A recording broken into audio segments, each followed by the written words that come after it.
Hello, everyone. Thank you for being here today for our final stage of Business English project. We're going to have the contest today, and here with me is Mrs. Tova Ben-Nun Kerbis, President of the Laude-Reut Educational Complex, as well as the members of the jury, Mr. Marcel Laufer, entrepreneur in transportation industry,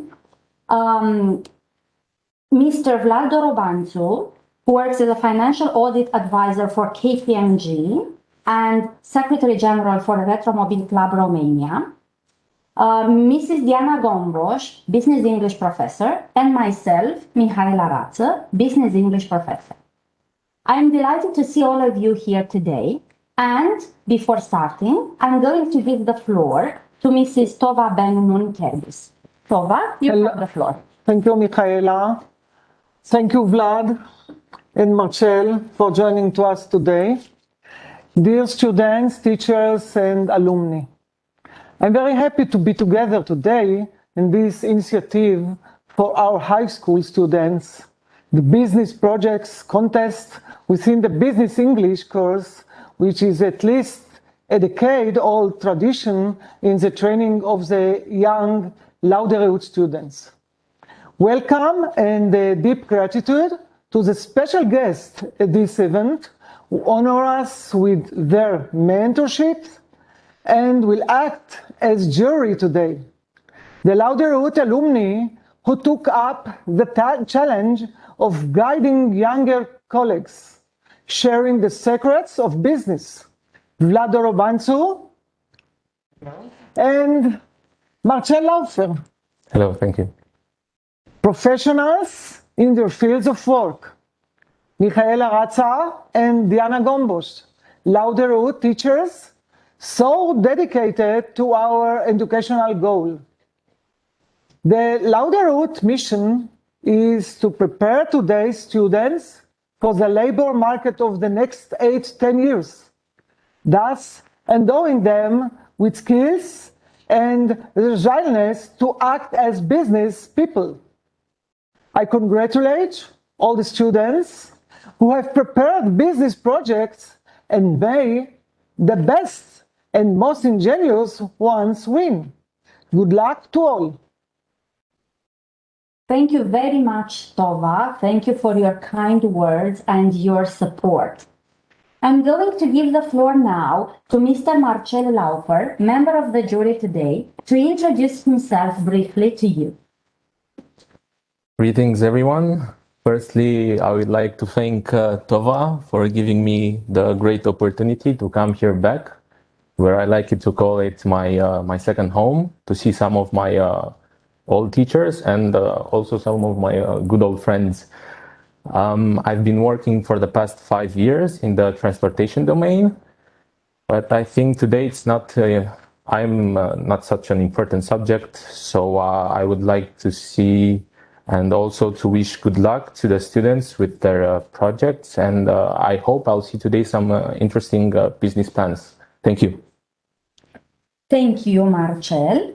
And now, another member of the jury, Mr. Vlado Robanzo. I'm giving him the floor to introduce himself. Hello, everyone.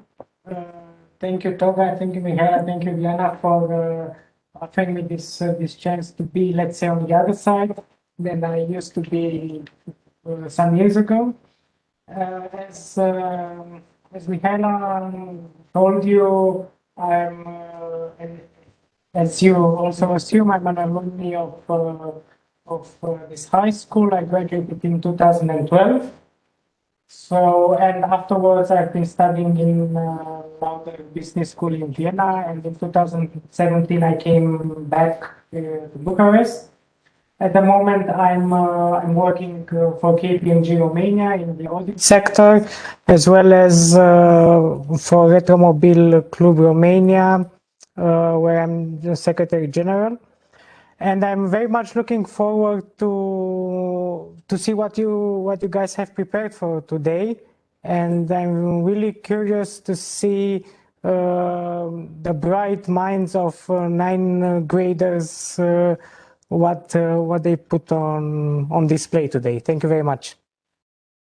Thank you. Thank you very much, Vlad. Before starting the presentations themselves, I would like to remind you that you will be assessed on 4 criteria: the originality of your business, the feasibility of the concept, the presentation skills that you have in order to deliver this presentation, and your English language. Now, I think it's time that we start presenting our projects. You have maximum 10 minutes per presentation, followed by 5 minutes dedicated to the questions and observations from the jury. I would like now to invite the first group in our contest, the group called Tandem. Sofia Ene, Amos Goldenberg, Ioana Nicolae, Sara Marin, Alex Firoi. You have the floor now. Yes, good afternoon. I'm going to share my screen right now in order to, so you can see my presentation, our presentation.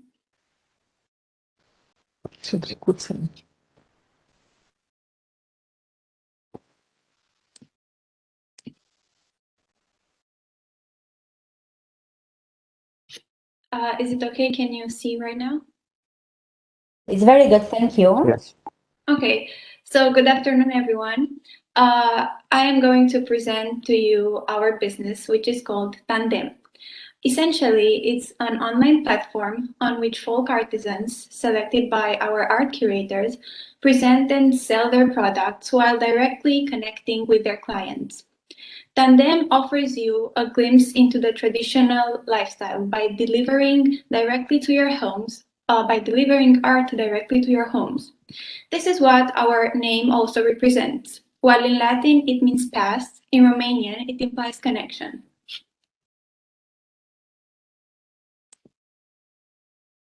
Our calling. Our calling is lack of support for small businesses. During these special times, we need to support small businesses, but also to strengthen the bond between past and present. We also have few reliable sources. These days, there are few reliable sources from which people can buy this kind of projects.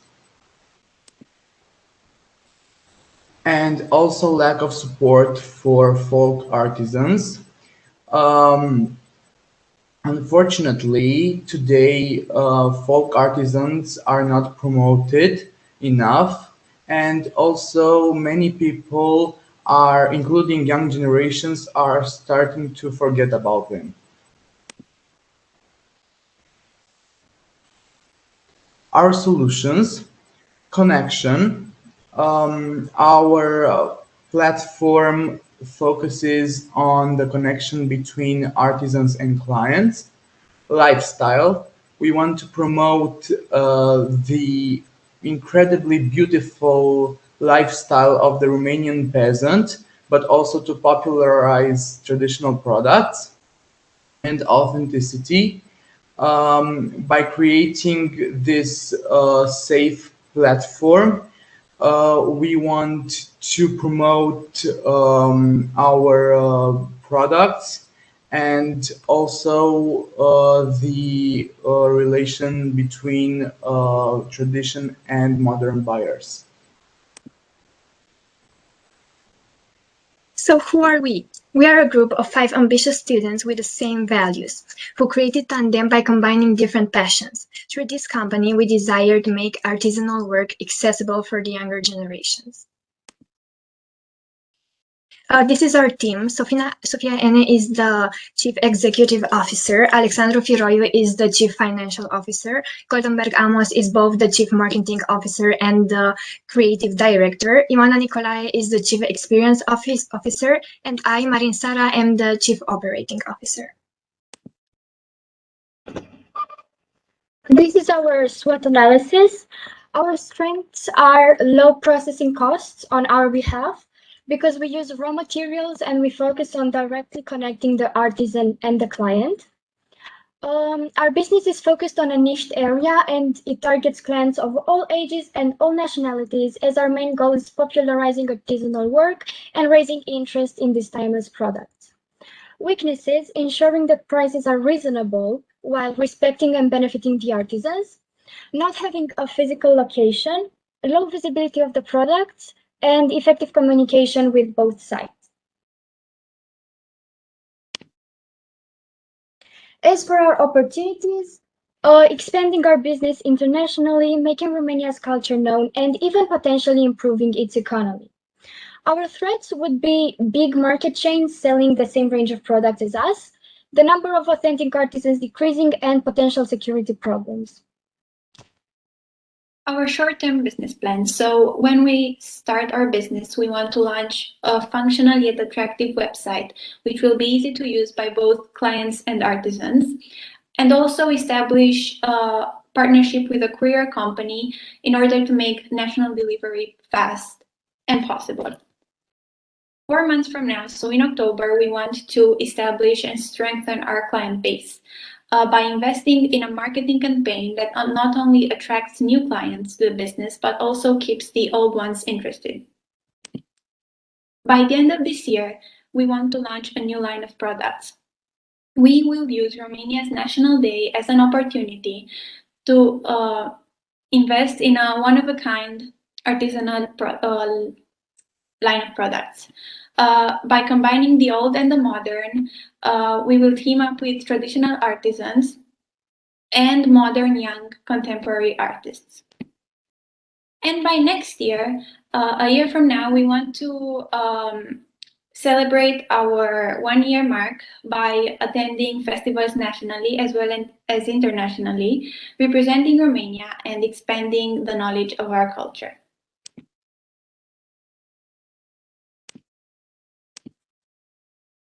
Long term, we aim to establish a physical shop in order to make it more enticing and accessible for our clients to buy from us, thereby probably increasing sales.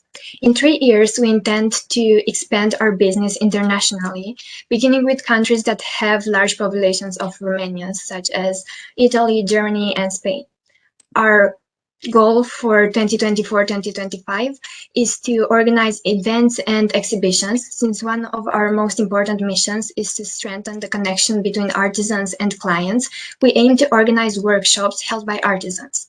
Also, we wish to expose our products to various eminent venues. In 5 years, we want to sponsor Romanian events and values, which would also help in the promotion of our company.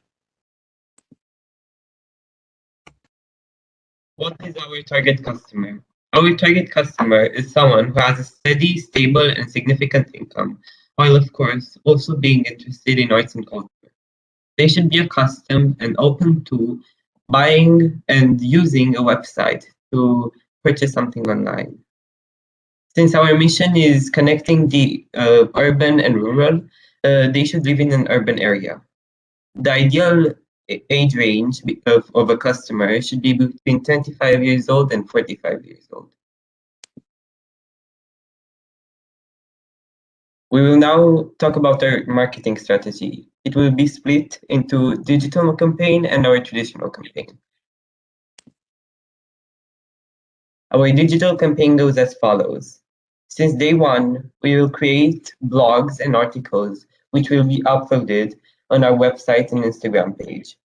They will be an insight into the artists' lives and creative processes, and they will create bonds between the artisans and the clients. As previously mentioned, a digital marketing campaign on Instagram will be used in order to engage with potential customers interested in authentic or traditional art. We chose Instagram as our main platform because its demographic aligns with our own. We want to have an authentic campaign in which we don't only create interest for our product, we also create a genuine connection between us and our clients. As a long-term goal, we would like to have a collaboration with Netflix in which we create a documentary about artisanal art and Romania's culture, where we present our story, and our ambitions. Naturally, our traditional campaign is essential in promoting our business. We want to participate in cultural festivals such as Romanian Creative Week, to organize exhibits at museums and interactive workshops with our artisans about their lives and methods of work in order to keep the clients engaged and interested. We will look into collaborations with celebrities and Romanian cuisine-themed restaurants. And also, we want to expose our culture by hosting both national and international events around the holidays and around special occasions, such as Romania's National Day. To conclude, we would like to tell you that past, present, and future will never align. However, we have made it our mission to connect them because we believe that we can become a more creative, thoughtful, and empathic generation. This is why we think that our business is essential. It gives us, young people, the chance to embrace our values, culture, and traditions, while also bringing modern topics into it. Thank you. Thank you very much for your presentation. I'm going to ask now our jury if they have any questions or observations related to your project. Hi guys. First of all, I want to congratulate you and your teacher for your very high level of English. I'm very pleased with that. I have some of your notes. I will go briefly through them. The presentation, the PowerPoint was very well structured. Pretty clear, easy to read, easy to follow. It's something very important, especially if you're addressing to a larger audience. Secondly, the way you translated your ideas from slide to slide and the way your team members took the floor was very well prepared. I just have a few questions for my, let's say, personal clarification. I didn't quite understand if you are or if you're selling us a product, a service, or a platform. I have an idea that it is a platform initially. That was my initial thought. However, afterwards, I also heard something about our product. And I didn't quite get it if you're also selling physical products. So what we are selling is a platform, an online platform on which artisans can sell their products, and through us, they can reach their clients. All right. So you're just providing, let's say, like Airbnb has. Exactly. Okay. Perfect. Good. Yeah, that would be all. I like that you also use the SWOT analysis. I'm very pleased that at your age you had this capability to structure it this way. Just a small advice. If you're starting, whatever you're starting, a startup, a business, whatsoever, think big, but start safe. Meaning build yourself locally on the local market and step by step grow. I don't know, start in Bucharest or South Romania, then whole Romania, and so on. And afterwards, think going globally. But very well, and I'm pleased with your theme, with your subject, combining arts and past culture and Romanian culture in this modern world we live in. Really good. Congrats. Thank you. Thank you. Any other questions? Yes, hello. I would like some clarifications maybe. At the SWOT analysis, you said at an opportunity, if I am not wrong, improving Romanian economy. What you mean as, what you refer to the Romanian economy as? And also, I'm really interested in if you have studied or have any information regarding the potential clients regarding your project, and how will you try also to get your first money? Because in business, theoretically, everything is possible, but without money, you cannot fund it. So basically, I'm more interested in the potential first clients and how are you willing to get the first money to your company? Because I also saw that you want to go worldwide. I mean, it sounds good, but how are you willing to do that?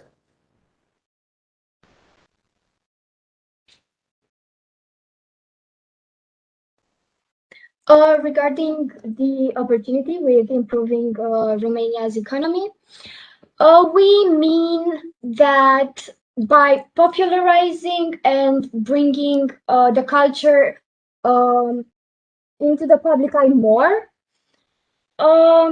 we could improve the economy in the sense that we would make profit, and we are a platform that is created in Romania and by Romanians, and so this is what we intended to transmit.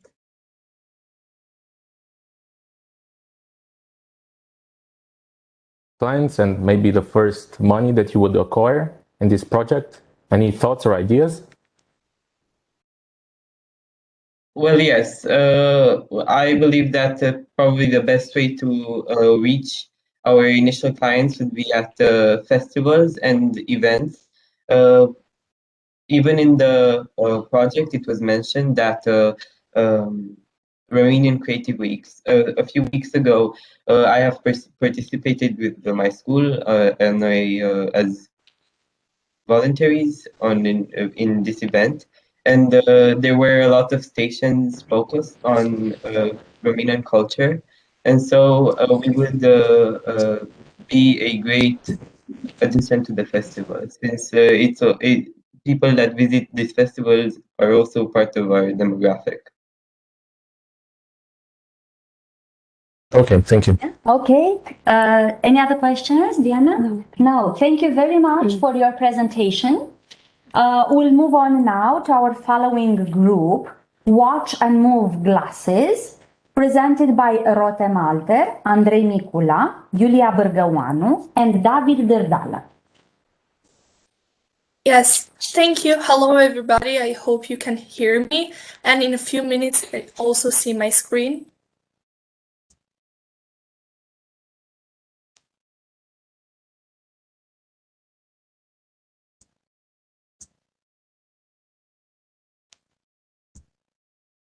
Is it okay? You can see my screen? Yes, Rotem. Thank you very much. Watch and move. So, have you ever been in traffic, wandering and getting tired of looking at your screen for direction guidance and looking back at the street and over? Well, us too. This is why we created our company, Watch and Move, and our main product, Watch and Move glasses, which we are going to concentrate today about. So, here you can see our logo. Our glasses will, as I said before, will be glasses with direction guidance, with GPS, so you can see the street while seeing the direction guidance. You have the logo, which has our initial WM, which is Watch and Move. Now I'll let my colleague talk about the prototype. Okay, thank you. The glasses will have lenses that use augmented reality. Their frames will be in a wide variety of patterns and colors, and the materials used to create the frame will be in light so as to be uncomfortable for the buyer. You may be wondering if our product affects human vision, and the answer is no, because the technology used in the creation of the lens is in such a way to avoid problems of the buyer's vision. The price will be between 150 and 180 euro. Problems and solution. So one of the biggest problems in today's world, I think we can all agree about it, is that people are starting to become less connected to the real world. What our glasses can do is help by reducing the time people spend on their phone. So instead of while driving using your phone for direction guidance, which is also dangerous, you can use our glasses, which is more efficient also. Accidents. Our glasses can help avoid accidents because people will be more concentrated on the road.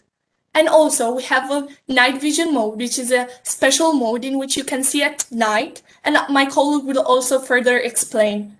Consumption of driver's time. So by using our glasses, which have voice command, you can save your time because it's easier than using your phone.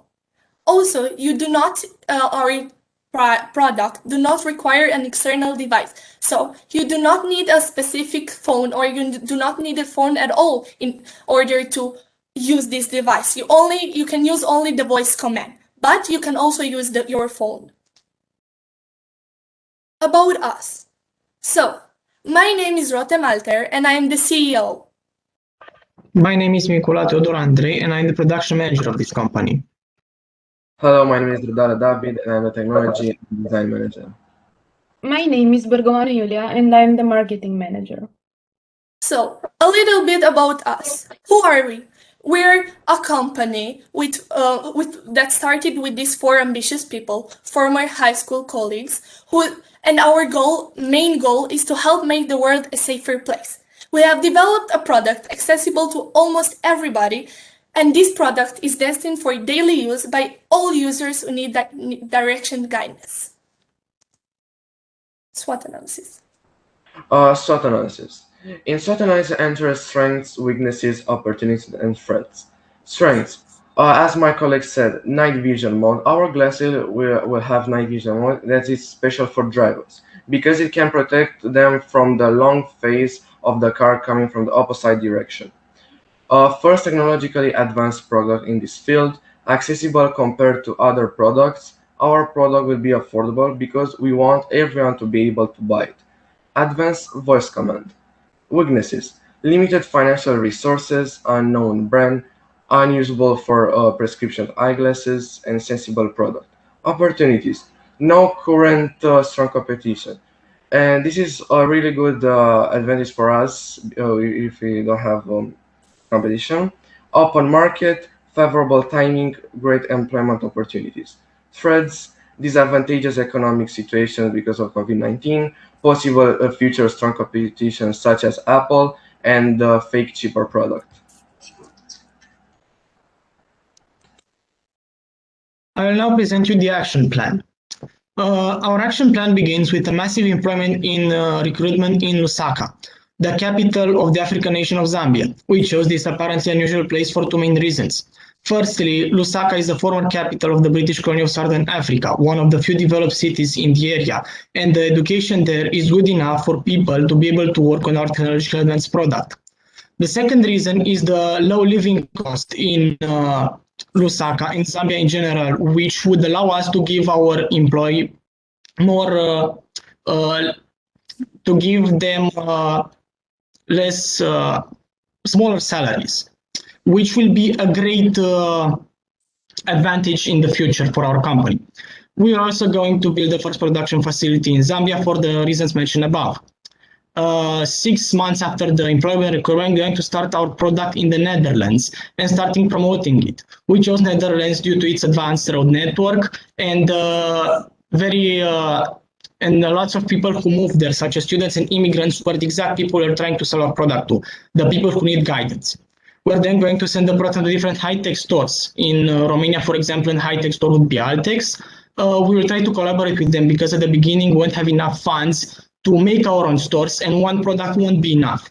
We are also going to make a product evaluation and market survey at the end of the year 2022 to see how well it worked. And if it works well, we're going to move to the long-term action plan. If not, we're going to go back, see what went wrong, and try again.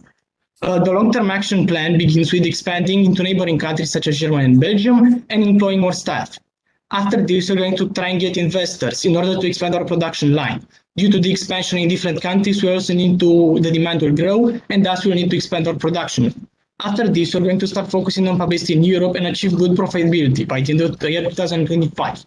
Finally, in the year 2026, we are going to try to achieve some global recognition, start a global publicity campaign, and start developing our own stores because we will have enough products and enough funds to start them.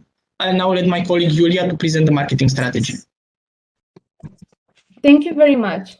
First of all, I would very much like to give you an overview of the guerrilla marketing. The guerrilla marketing is a marketing strategy which will promote our product by using a surprising method.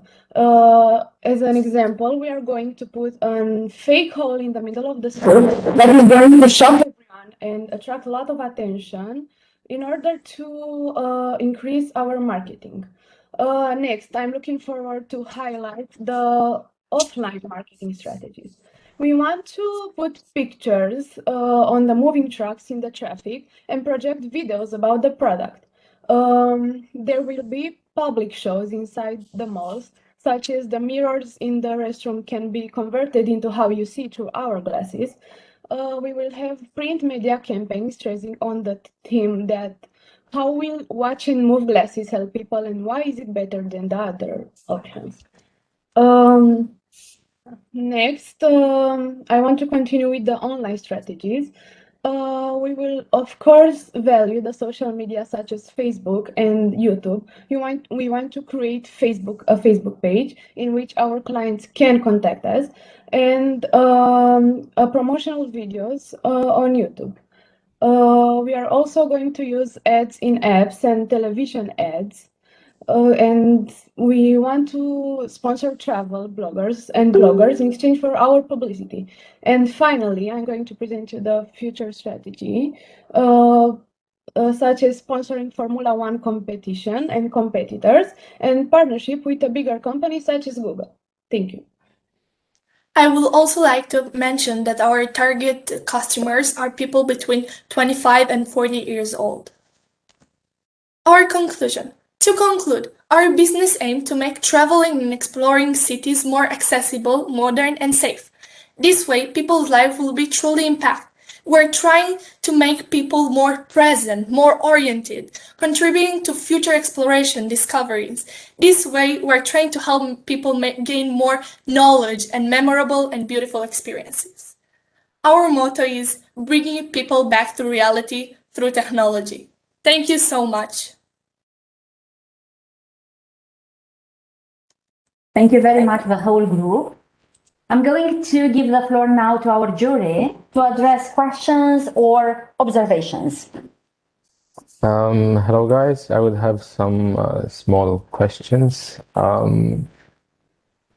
Why do you think this product might work? Because as you know, today many of the cars, the new cars, they have brand new technologies that have integrated basically mostly what you say. I mean, you get in the car, you talk with the car, and it shows you the direction, you can answer a call. Basically, you don't need to use your phone. So isn't your product maybe a bit too late for the times we are living now? Thank you for your question. It's a very good question. So, our target and target customers are not necessarily people that have enough money to buy these technologically advanced cars. So this is why our product is more accessible. It's accessible to everyone. The price is not high. So people which do not have this specifically technological card can use these classes. Thank you. Vlad? Yeah, hi. I just have a few questions for my clarification. So these glasses serve as an interface with, I don't know, Waze or WhatsApp or something, or only for direction? It will concentrate more only on directions. So you can also see the hour, but it's not while driving, but it's specifically for direction, so you know. Okay, good. I liked the marketing part, the guerrilla marketing part. It's really good. It's actually a marketing concept which still works nowadays. I want an honest answer from all of you.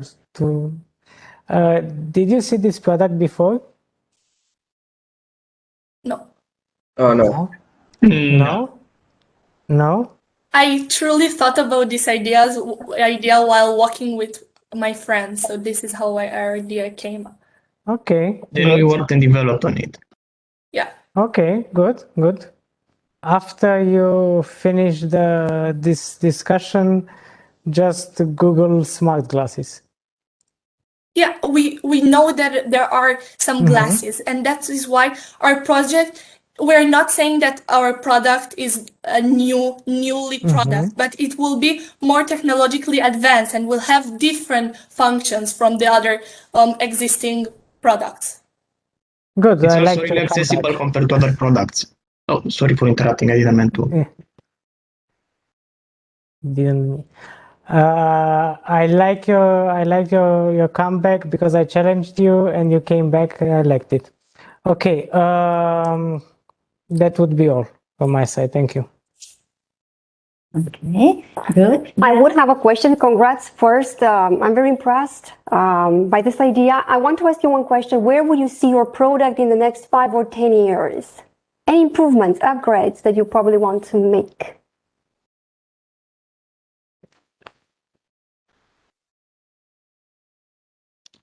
I would let Mikulat Andrei Yes, talk yes, about. yes. So in the future, we haven't thought right now what upgrades we're going to do exactly. We actually want to try and see if this works because we're going to try it on a much smaller scale at first in the Netherlands. And if yes, we're going to put more thought into it. We have some not so developed plans right now, but certainly in the future about other products which are going to be launched. And we're also, of course, trying to improve, see what works with our program, what doesn't, what improvements can be made, what doesn't work. But for this, first we need to launch our product and see how it works. And I would like to add that we are using, this is exactly the reason why we are using Facebook. So our clients can tell us how to improve, what they like, what they didn't like. So that is why we're not certain of certain upgrades. Okay, thank you so much. Best of luck.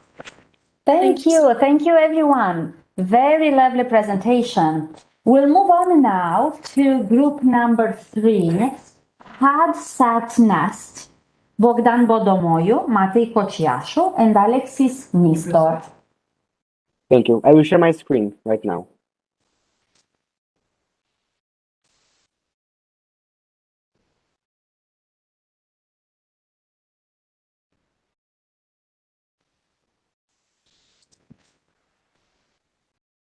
One second, please.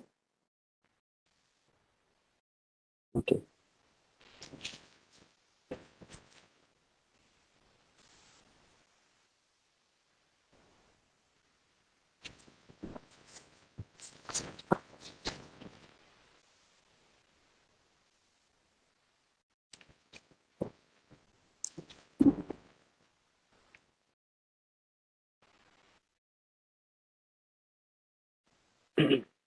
Ladies and gentlemen, this is not an ordinary business plan.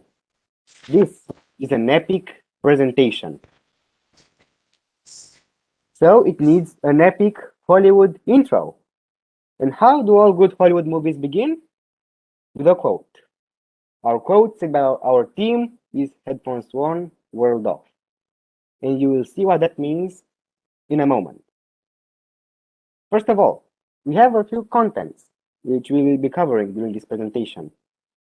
We'll be talking about the problem, we will talk a little bit about us, the SWOT analysis, the action plan, the marketing plan, and of course we need an epic ending. The first problem. Did you know that the average person spends 2 weeks of their lifetime searching for the forever lost TV remote? This is a pressing issue, which can annoy each and every one of us. However, we have come up with a perfect idea to solve this problem. First of all, we must analyze the cause because of which this remote is lost. Its size. The TV remote is quite small and can easily end up somewhere under the couch without anyone noticing. Second of all, children have a tendency to play with all kinds of tiny things, even the remote, and will most certainly misplace it. Our solution to this problem is the innovative remote pad.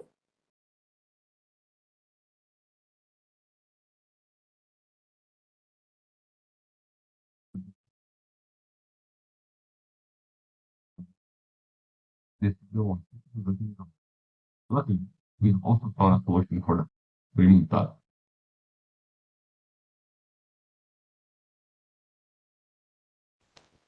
Matei, could you please repeat again your name? Matei, can you say again? We couldn't hear you. Yeah, sure. So did you know that in Romania, more than 60% of flats have no soundproof walls, so you can easily have fun listening to your neighbor's silly arguments, or, in a more serious matter, disturb them while sleeping with the TV volume.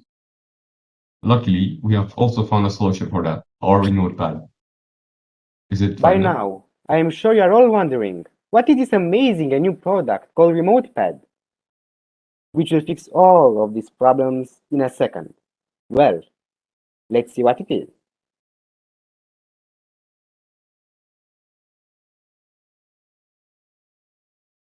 About us. Remote Pad is very easy to use. It is a headset, which will be specially for TV, at least for now. On its right side, the product will feature buttons, numbered from 0 to 9. They will serve as a remote for the television. On the left side, there will be the famous magic button. Its role will be the following. By pressing it, tilting your head left will result in the channel changing to the previous one, and tilting your head right will result the channel changing to the next one. But wait, the magic button does more. If you press it while moving your head up or down, the volume will lower or go louder. We started our company, Headset Nest, with a simple yet but challenging mission: to bring peace and quiet into your home. If your entire family is sleeping or working, and you found some time to watch some TV, our headset will not bother anyone in the house. And it will also provide you with the most realistic sound effects to engage you in the movie. Our company will also solve the TV remote problem. Because it is implemented in the headset, you will no longer lose it. Now, the TV remote problem is more complex. Let's see one of the remote problem. I don't know if you noticed, but when you end up losing the remote, you end up losing everybody's trust. For example, let's say you are watching a movie with your friends, and someone asks you to pause it. Suddenly, you feel a terrible feeling, as you can't find the remote anywhere. Immediately, one of your friends asks you, "Are you sitting on the remote?" And you answer honestly, "No, I'm not." Do you know what's the next thing they say? It's "stand up." They don't trust you anymore. That's it. Moreover, our company does not only benefit the customer, it also benefits the people living in your home or in the apartment next door, as they will never be awakened at 3 a.m. by the sound of fictional battles and gunfires on TV. So it will be a win-win situation.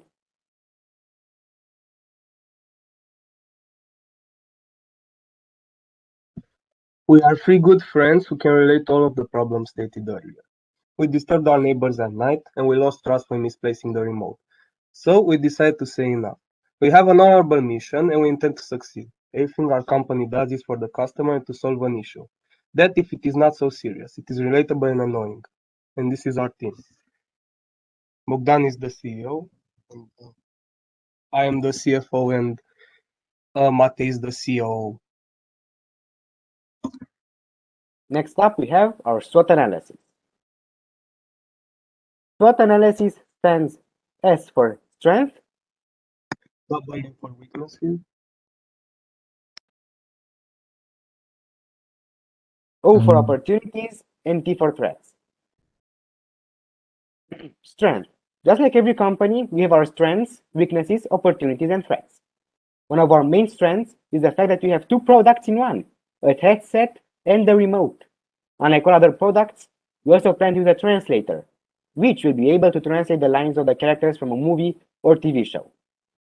The headset sales are going up each year, as 68 million headsets were sold only in 2020. And of course, our product will be made using the best quality material.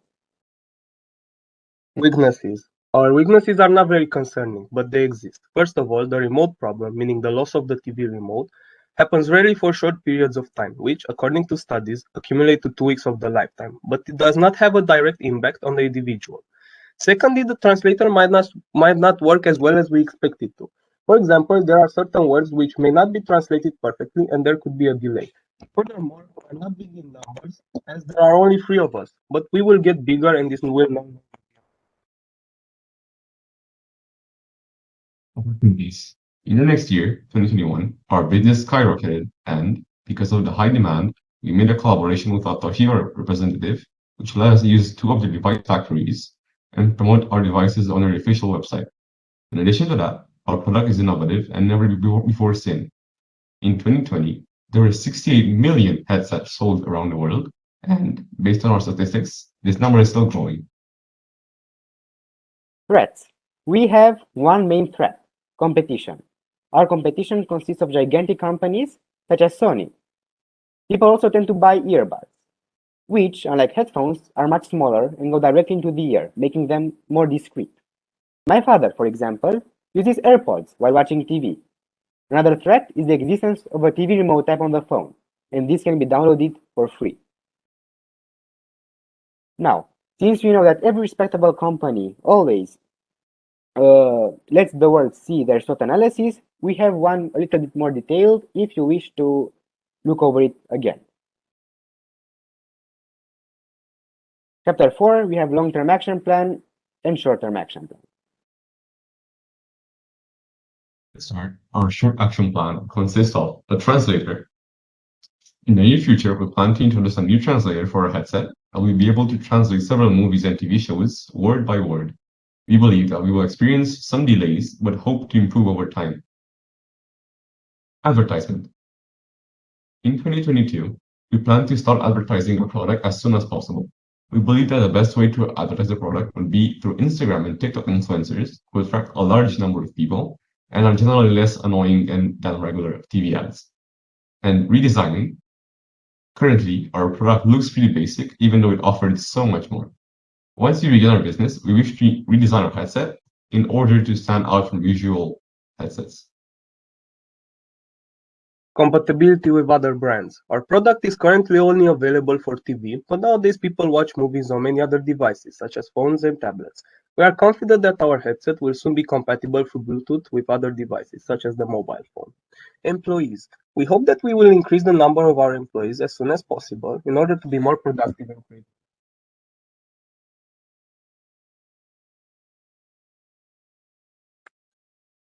Partnership. In 2023, we wish to collaborate with bigger headphone companies in order to have a greater variety of products. For example, we can collaborate with JBL in order to produce our headset for mobile phones. Vocal commands. We understand that sometimes moving your head up and down can get you dizzy, so we plan to solve this problem in the future with the implementation of vocal command besides the regular head movement. Investors. In 2025, around the year of 2025, we plan to attract as many investors as possible to help us in order to continue to provide the best quality headphones possible for our customers. In 2026, we plan to introduce, for the first time, new products. Besides making our existing headset compatible with other devices, we also wish to create new headphones for different uses. For example, we have a plan to make a gaming headset supposed to provide the best quality sound and to also have the option of pausing the game. And around the years 2027 and 2030, we plan to work on our reputation. Now, I believe that all the things we do them for two reasons. The good reason, which is, of course, solving the TV remote problem and stop disturbing our neighbors. And the real reason, which in our case is, besides making money, to gain a reputation as a leading company in the production of headsets and headphones in general.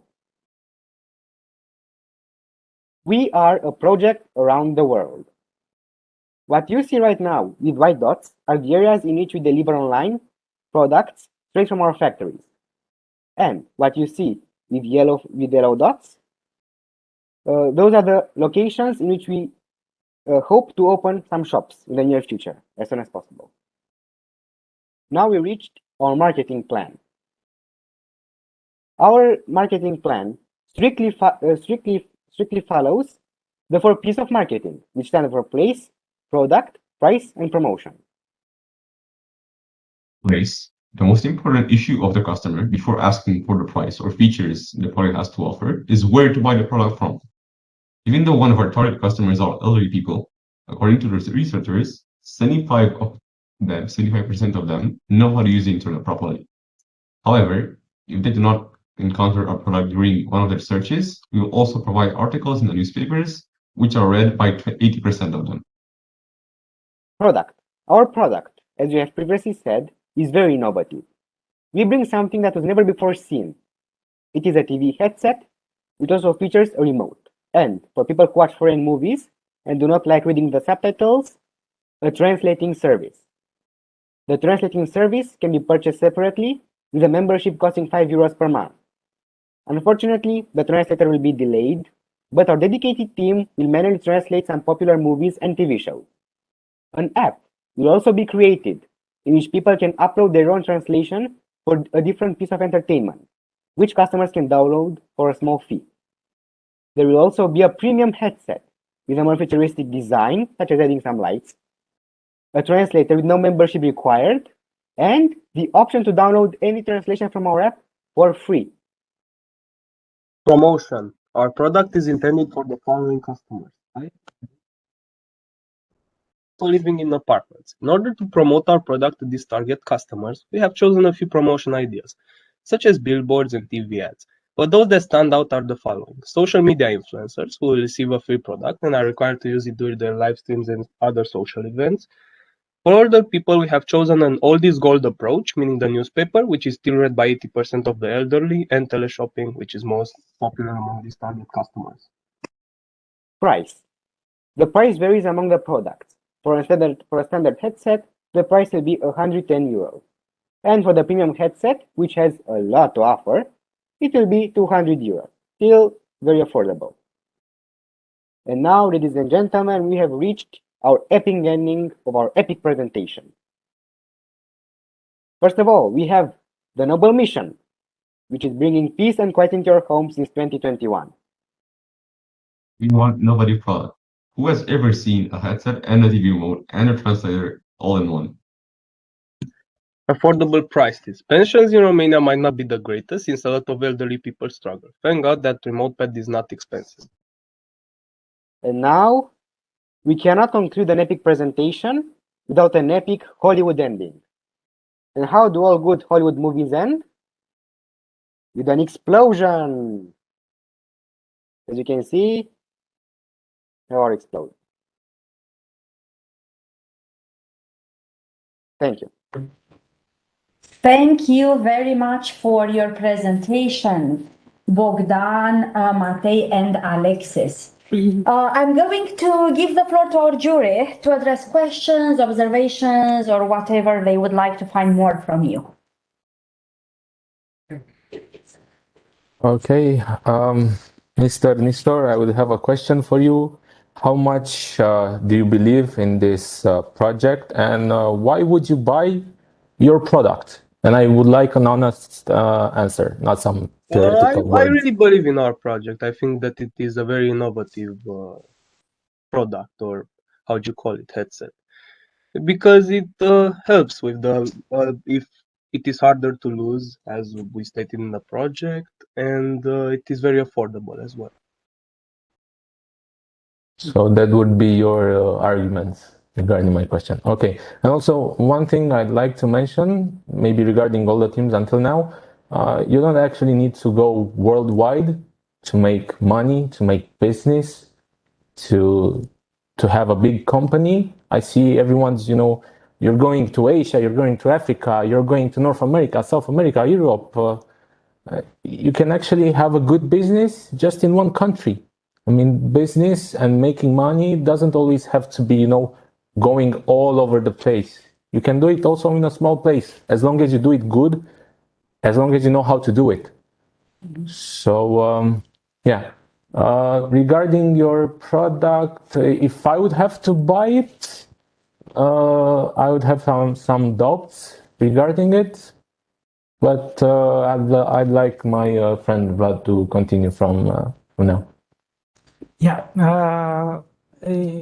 it's clear that you put some effort into it and gathering all the thoughts and respecting the structure that you had to follow.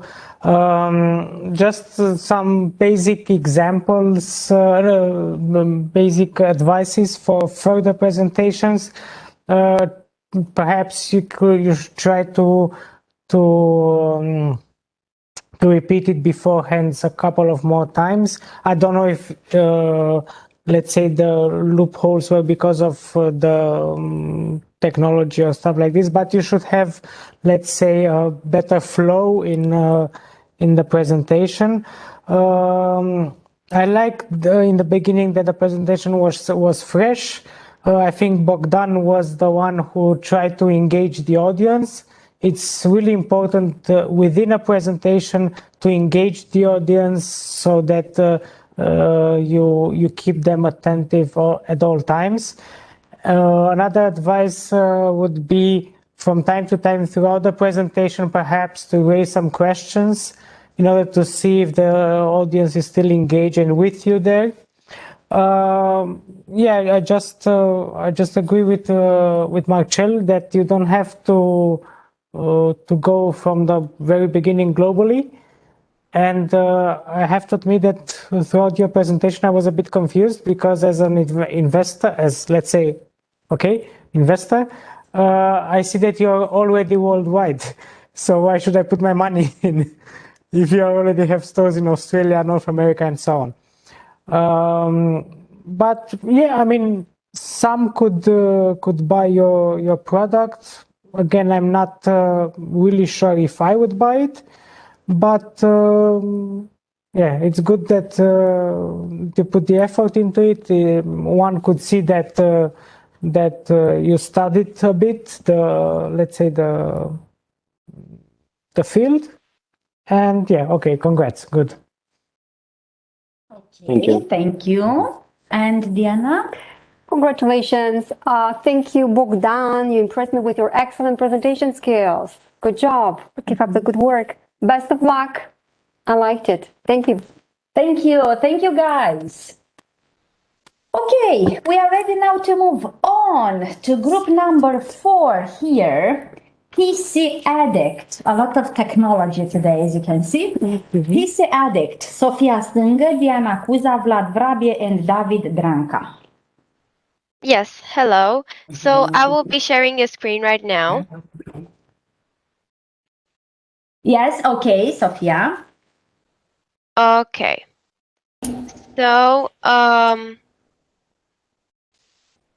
PC Addict. Good afternoon. This is our business, and we are going to start with some details about us.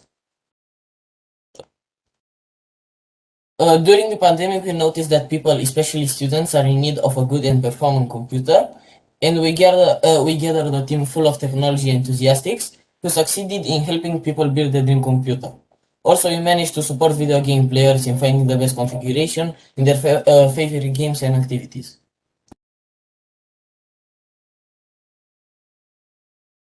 The main issue that our business faces is the demand for different components that are no longer produced on any kind of site all over the world. The solution, we will suggest other components that are similar to those that are no longer in stock. What makes the difference? We will provide 100% reliable information about our products. This is our team. We have Vlad Vrabie as the CEO. We have David Dranca as the COO. We have Diana Cuza as the CMO, and we have myself, Sofia Stângă, as the CFO. SWOT Analysis. We have first strengths. Our employees come to your home and build the PC on the spot, so you can make sure that everything is fine. We have fast delivery throughout the country. We are understanding the needs of today's society. We have quality products and services, abundant financial resources, and better prices. Our weaknesses, weak market image, and that's because we are a new business and we are still not popular enough. Poor marketing skills, less employees than other companies, and we are putting in more effort than a regular business of this kind. Our opportunities are that there is a high need for PCs or code components during the pandemic. Also, the sales declined for a substitute product, and we could also support video game players in finding the best configuration for their favorite games. And the threats are rival firms that adopt new strategies, facing competition from big market chains, and changing customer needs or tastes. Our short-term business plan. So we start off by signing a contract for a delivery company. Then we can expand our product line. After, we will start organizing events that would improve our relationship with our consumers. And then we will open our first concept store for viewing and testing different products.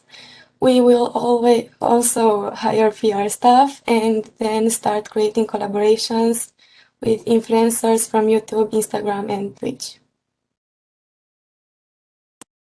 Our goals, we want to gradually increase our sales with 100%. We also want to expand our team of well-trained employees and to become a big company in our country. So for our long-term business plan, we firstly we will ensure customer satisfaction throughout good service. We will build a loyal customer base. We will sign contracts with big companies to both promote our brand but also increase our sales. And for example, we have sale our computers, of course, and then we will start delivering our products in countries all around Europe. We will achieve good profitability, and we will make sure that our brand has become wide recognizable and in our country, and we will get more investors on board with our idea and ensuring profit, and we will start donation campaigns. Our target audience. We target people that are interested in technology and gaming, people that work around computers. The age of our target customers can range from 10 years to 55 or even 60 years.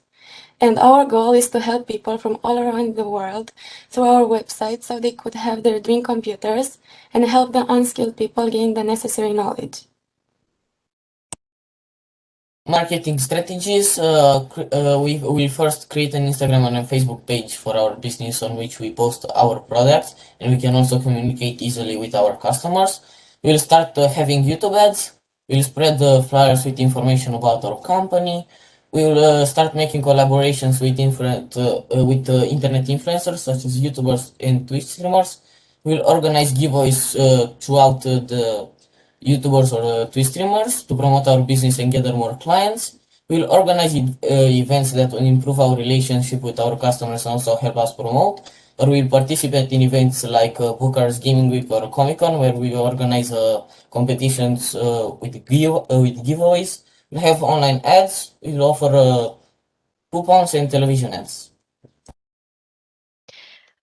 To sum up, to conclude, our business is essential and consists in helping people interested in IT with all necessary components in order to create a more comfortable space at home and at work. Thank you for your attention.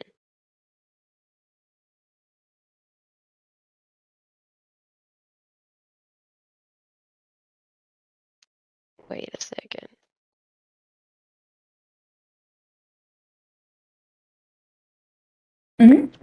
I have here a problem. Wait a second.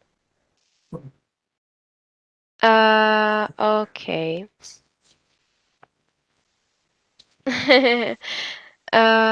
Great. I cannot find the meeting. I cannot find the WebEx app. It disappeared. Okay, I will just. Oh, I'm sharing my screen. Stop sharing. Done. I'm sorry. It's fine. Okay, it's fine, Sophia. Thank you for the presentation. Let's see now questions and observations. Yeah, is that your PC? You were sharing the screen? My PC. Oh, your PC. Okay, because I saw Counter-Strike. Okay, now back to business. What would be the difference if someone would buy from you, for example, or someone would buy from PC Garage, where you already have the gaming components and they're already known in Romania? We already said that in our SWOT analysis in strengths that our employees will come to your home and build it on the spot, so you can see that everything is fine. Well, is it good based on the pandemic now to get people to go to other houses and interact? I believe that the pandemic is almost over. We are already. I would like to agree with you, but that's not how things work, sadly. Having low cases of COVID doesn't mean it's almost over.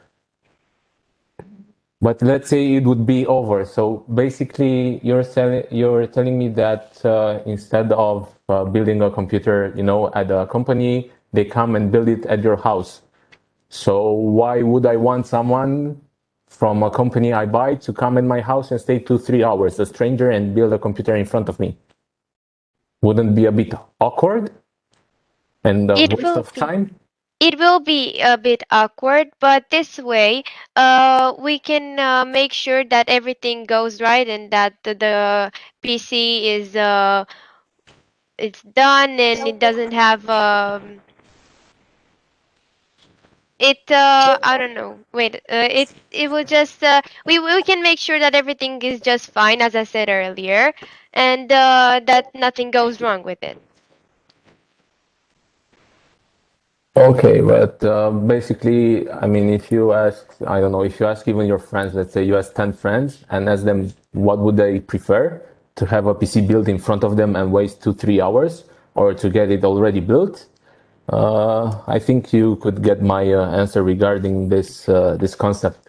Yes, But It I is think it's not. everybody's preference. If you want, PC components are cost a lot of money, and if you want, you can ask for it to be built in front of you, or if you want, it can be built at our company. Okay, so let's say you're having a small spot for premium building at home, let's say. Okay. Mr. Robanzo? Yeah, I'm not really sure. Let's say legal wise, despite that I'm not, let's say, a big fan of all the HSEQ measurements. If I'm perhaps you're not familiar with it, I'm referring here to safety at work and stuff like this. I'm not really sure if one would be allowed to do that, because as far as I know, you have to be in a safe, let's say safe environment, or let's say in a controlled environment while you're working. And I'm not sure if, for instance, you guys as the management of the company could ensure your employees, the ones who are working on the field, that they are safe where they go. Because you can never know what happens if you spend 3 hours in a stranger's place. Did you think of that? I think there are more companies that do stuff like this, like hairstylists that come to your home to cut your hair, or technicians from Telecom or Orange that go to people's house to resolve their problems with the Wi-Fi, or they use their ladder to climb on poles to cut wires or something. I don't think it's a problem for someone to work on a desk for several hours. Yeah, but as you stated, having a haircut, even if you take it at home or go at the barber shop, you need to spend there 1 hour. So saving time, I think now in 2021, everyone is going to try and save time, be as much as productive, efficient. And as I said, I think you have a small target of clients possible based on, getting the components made in front of you. It sounds interesting. It sounds premium, let's say, maybe for people that have money and I don't know, they're not so good with it, but you have a small potential regarding the clients based on gaming components. Oh, let's switch a bit, if I may. It's clearly that you are targeting a niche audience. Even though there are a lot of gamers in the world, it's still something niche. It's not something which everyone on the street buys. Just let's fantasize a bit. Just an example or a suggestion from my side. For example, you could sell some premium experience. Let's say have 2-3 gamers or 2 or 3 top buyers who had several buyers from your company to come to your headquarters or let's say office or whatsoever, and to have there the experience of building someone a computer in front of them, or let's say assisting someone to build the computer in front of them. Because I'm just thinking that as Marcel said, it's a lot of resources and logistic that you need to have people running around Bucharest to install PCs. You know, even with telecom, like you said, you are waiting quite some time for having your TV or whatsoever solved.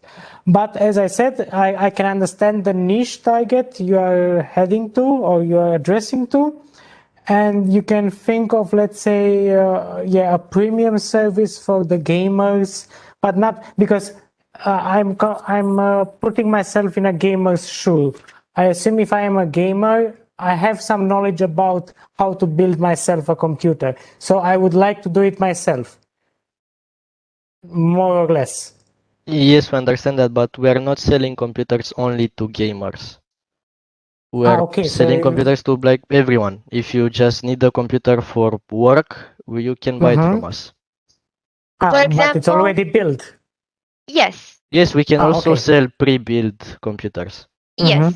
You can choose if you want a pre-built computer or to make it yourself, or if you want someone to build it for you. For example, if a businesswoman that doesn't have any kind of IT any kind knowledge. of any kind of connection with the PC world of or knowing how to build or anything, we of course you would like or a pre-built computer or someone to come and do it for her. Okay, good. Okay, thank you. Great, guys. Thank you. Good. Thank you very much. Then, Diana, would you like to address a question? No questions. Thank you so much. A little bit piece of advice: try to show more enthusiasm when presenting. Yeah, so that the audience is captivated by your idea. Back to you later. We'll take just one more group before the break, and if Ekina Care is ready to present now, group number 7, we would like to take you guys. Are you ready?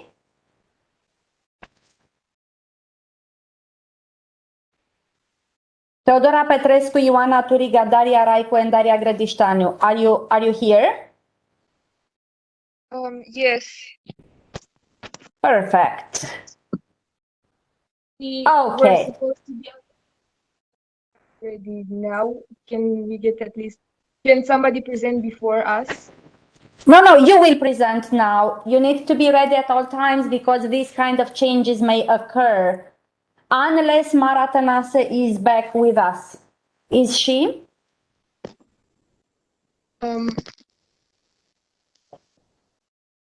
Okay, is there anybody else who would like to present now? Because if not, Ekina here will present. We all set, guys? So, we're starting with Ekina here, as we agreed. Ekina care means Teodora Petrescu, Ioana Turiga, Daria Raicu, and Daria Grădișteanu.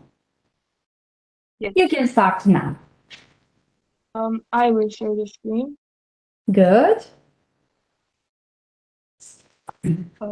Okay.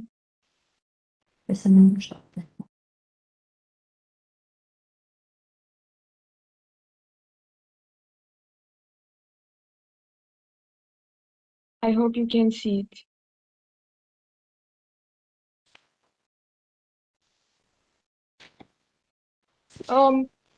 We are Ekina Care, a sustainable skincare business that focuses on treating acne-related problems and other skin issues using the plant Echinacea. Our company is capable of resolving the following key issues in the skincare sector. The first is sustainability. Despite the fact that single-use plastic is a big issue, most skincare firms do nothing about it, so we develop reusable and biodegradable packaging for storing skincare items, which will take things a step further by fighting for a better environment. The second problem faced are harsh ingredients. Most acne-fighting treatments are either drying or have a high irritation risk. We solve this problem by using echinacea, a plant that has antibacterial properties but at the same time minimizes risk of irritation.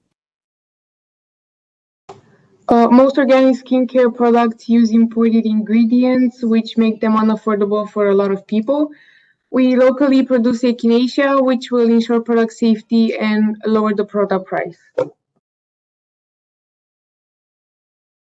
As we mentioned, we are a sustainable skincare company that focuses on helping people achieve their skin goals by using our main ingredient, echinacea. Our motto says it all. We want you to fall in love with your skin. Approximately 80% of people struggle with acne-related skin issues, so our company seeks to solve these problems in a sustainable, creative, and cost-effective manner. We want to make a change through our company, so we use recycled materials instead of single-use plastic. Our products have a QR code on the back, so that you know exactly where the plastic we used came from. This way we can encourage more people to recycle. At Echina Care, we are a team of hardworking, attentive, and open-minded people.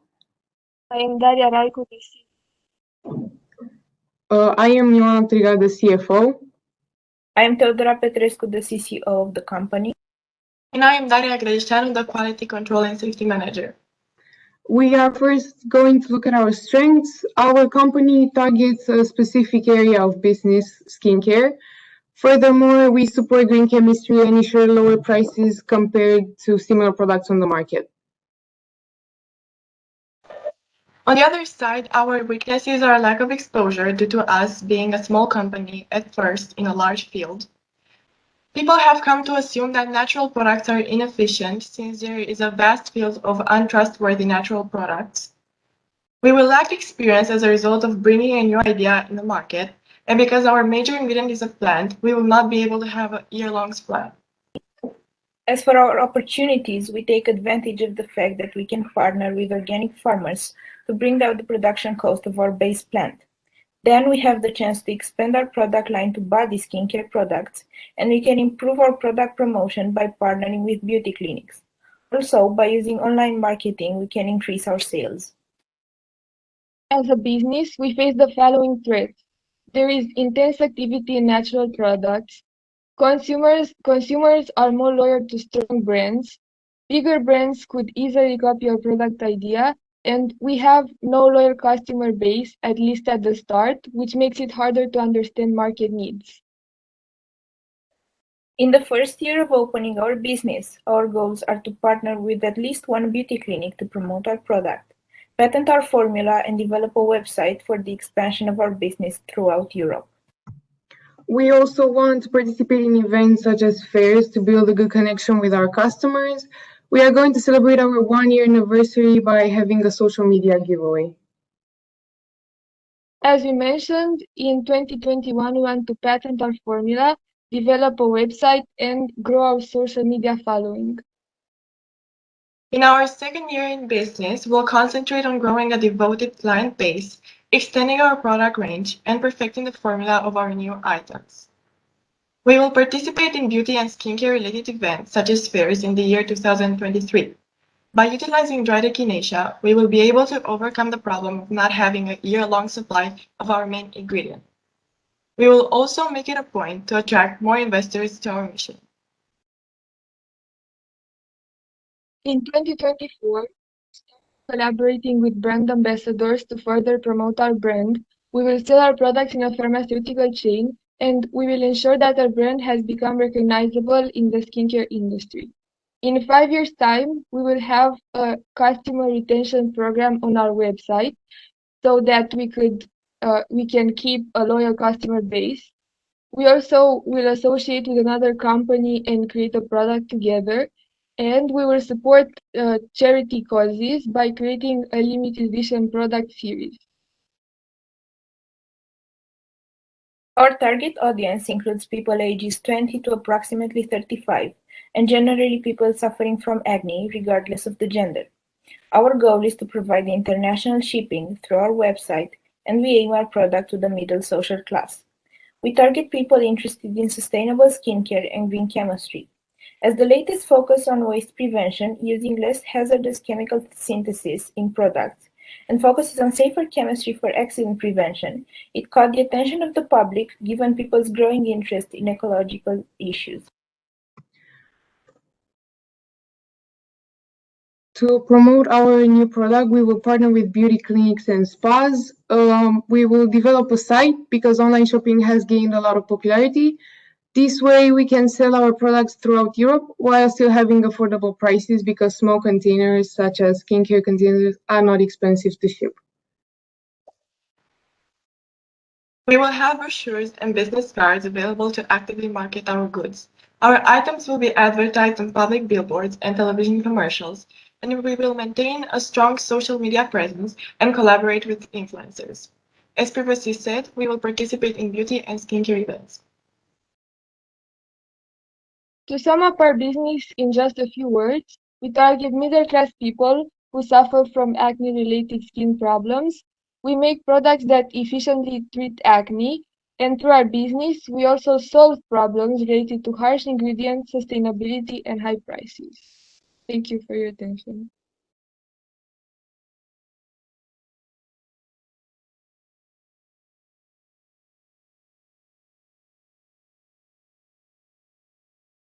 Thank you, girls. Thank you very much for your thorough presentation. Let's take now some, can you stop sharing your screen, please, Daria, so that we can see all of you? Okay, good, thank you.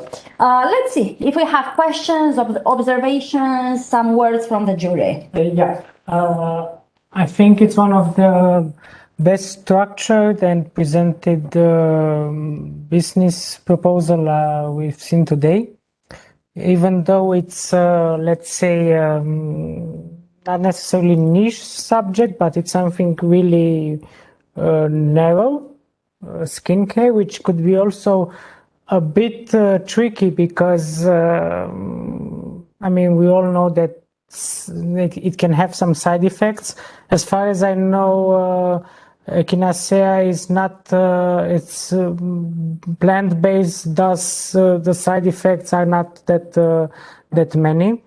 I think it's really good that you started to target, no, actually to place your product as in the middle range and for the, let's say, middle consumer of the population, because that's how you catch the consumers. You get them to stick to your product, and afterwards you can slightly increase the price, maintain or even improve the quality, and thus you can have more customers.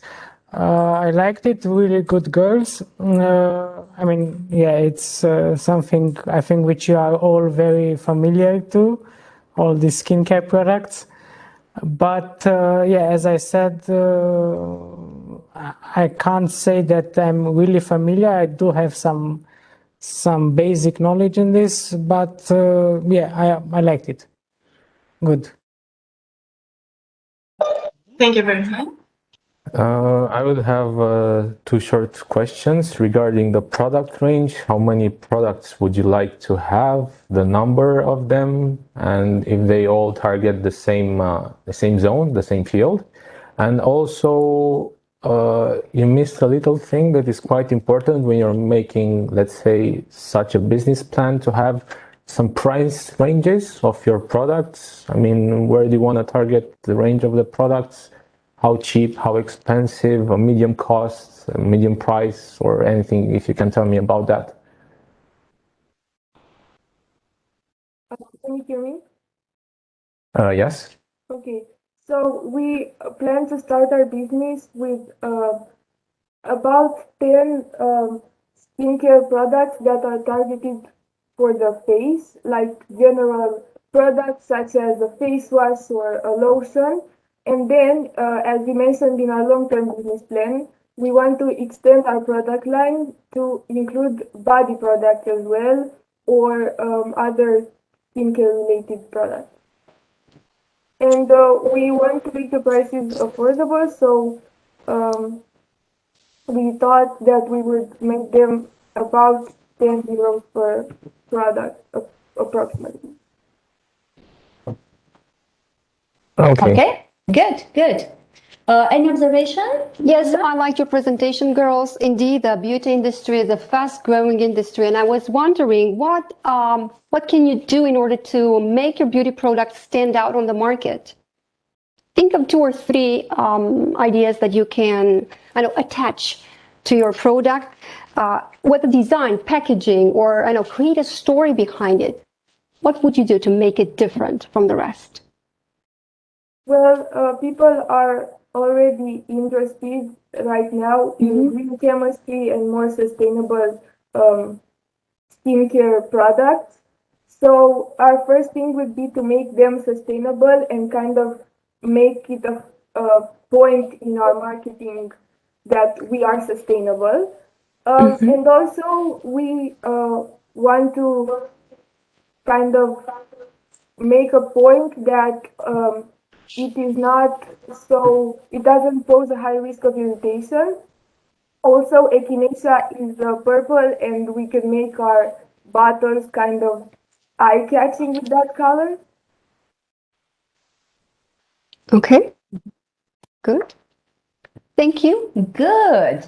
Thank you, girls. We're trying to come back now to group number 5, chat around. Guys, are you here? Mara, Darian, and Emmanuel. Can you hear me? We can hear you, Mara. Yes. I'm not sure whether we can see you, but we can hear you. Okay. We can see you as well. I think good, now good, good. you should see me. Okay. Chat around. Number 5, yeah? So right now we it's see just you. It's good. me and Emmanuel. Okay. Good. Okay. You will So present the 2 of you. yes, and I will share my screen. Good.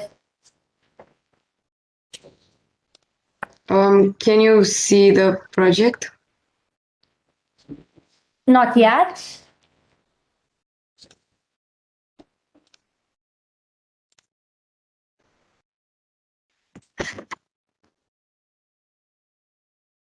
Can you see it now?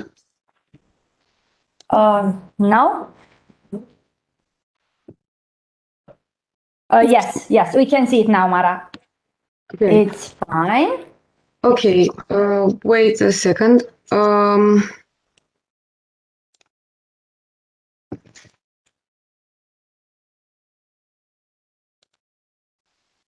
Okay. Good, it's good, Mara.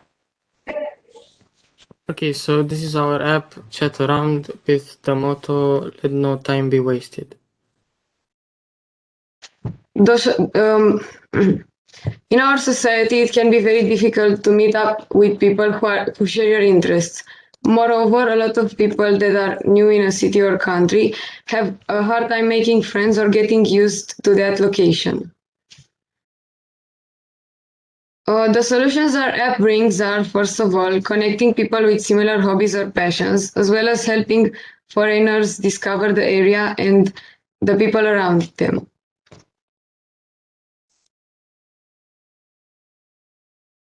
Consequently, our app makes it possible to add a list of your favorite activities or hobbies in your description.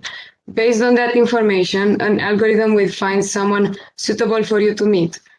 Moreover, our app can also recommend good restaurants, shopping centers, and coffee shops to tourists where they can meet new people while learning something about the city.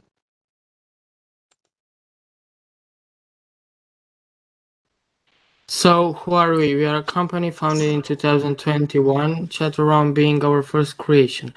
This app was made so that users from all over the world would have a possibility to meet each other by the algorithm that we created, which helps you find people who might interest you in the shortest time. Our goal is to connect and help people communicate to each other from all around the globe, as well as recommending the ideal places for a meeting.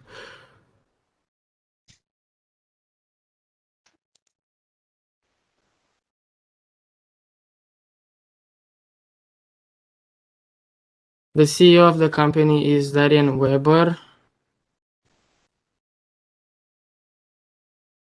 Who is missing? Okay. I'm Mara Tanase, the general designer of the application. Thais Militaru is the CFO of our company. And I am Jose Manuel, the programmer.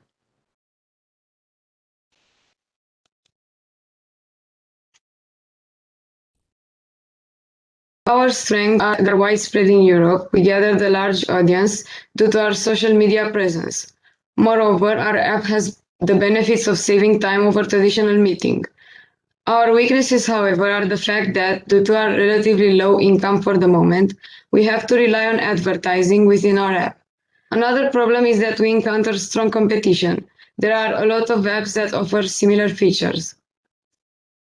The opportunities we have are finding more about interesting places, expanding the range of advertising and sending new people, as well as creating strong long-term relationships. The threats that we might run into are firstly the fact that the public opinion is divided. Not everyone would agree on giving out private information. Secondly, the privacy laws, and finally, people who might abuse the system by, for example, catfishing.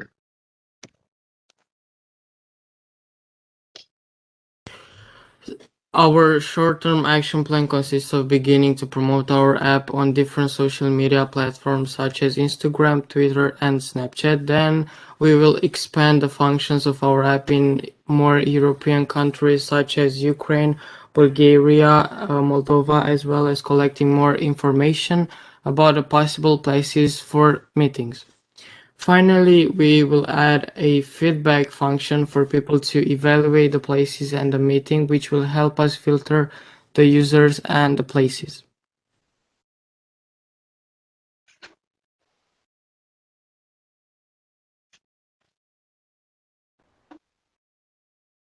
Our long-term action plan will start by ensuring good customer satisfaction and good customer service. We will begin cooperating with multiple restaurant chains, promoting them on our app and making it possible to book a table directly from our app. Furthermore, we plan on launching Chat-Around Premium, a path that allows you to use some of the app's features offline and provides a small discount at restaurants within the app. The target will become cheap thanks to numerous purchases of the premium version of the app and advertising. Finally, we plan to expand our app to other continents, starting with America and moving then to Asia. Our marketing strategy mainly consists of advertising, making use of various marketing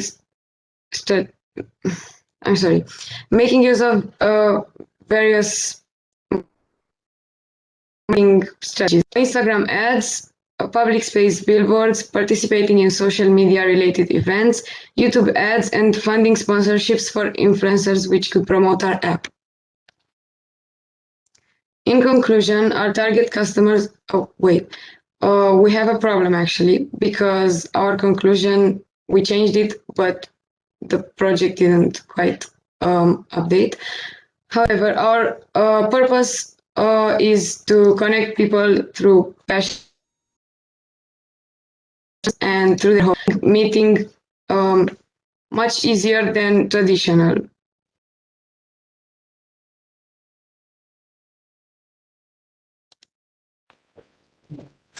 Okay, good. Thank you, Mara. Thank you, Emmanuel. Let's see now if we have any questions or observations from the jury. Vlad, Marcin? Yes. Hi. To be honest, I could. Up your share screen. I am trying to. Ah, okay.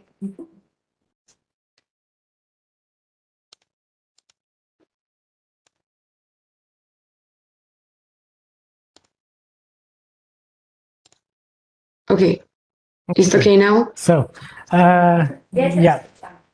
To be honest with you, also let's say on a joke, I find your app something like the love child between Tinder and TripAdvisor. You know, if TripAdvisor and Tinder would meet, then your app would pop up.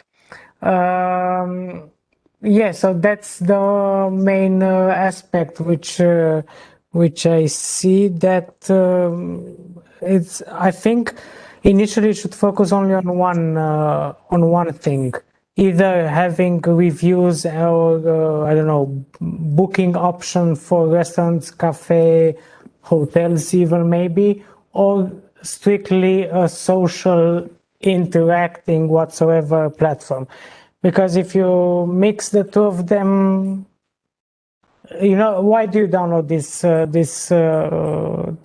application, this app? You download it to meet people or to find a good restaurant. And now you will say for both. Yeah, but how can you then target your audience? And how can you afterwards further develop? Because you don't know who is, I mean, okay, you have measurement options to see which feature are used mostly. That's true. But it will be neither that, neither that. This could be one thing. The second, did you think of perhaps sometime in the long term going public or even being acquired by one of the big tech firms? We like it have happened to considered that. Instagram and so on. Mm-hmm. We have considered that, but we wouldn't think that it would be in our advantage to do so. Mm-hmm. So you get lots of money and then you go, I don't know, for a vacation 1 year. But tell me, please, how exactly do you see your app? Like, do you see it more like something for traveling, or you know, if you go backpacking around Europe and you want to find a nice place to chill, or you want, for example, you're a student and you're moving in, I don't know, a foreign city, I don't know, Paris, for instance, and you're just looking to meet up people. How do you see it more? We see it more as the second idea, like for people who are maybe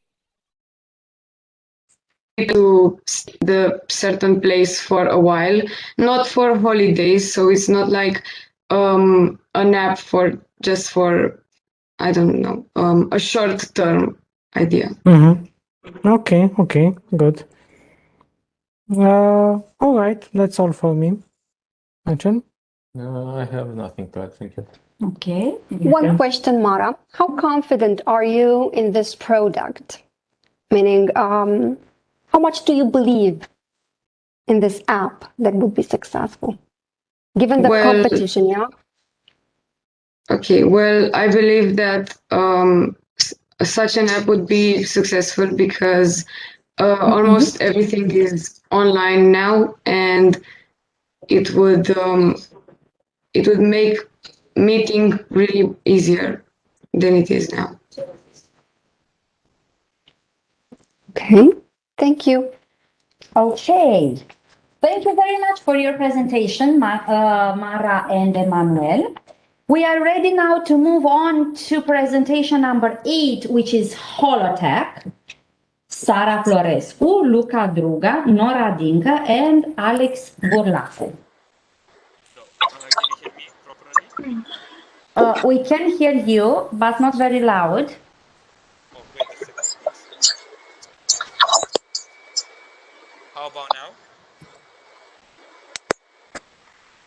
Say again? How about now? Can you hear me properly now? I think it can work. Can you? Yeah, maybe you can pull up your microphone a bit to your mouth. Yeah. Yeah, now it's okay? Yeah, it's much more Much better. better. Yeah. Yes, I will screen share, so yeah.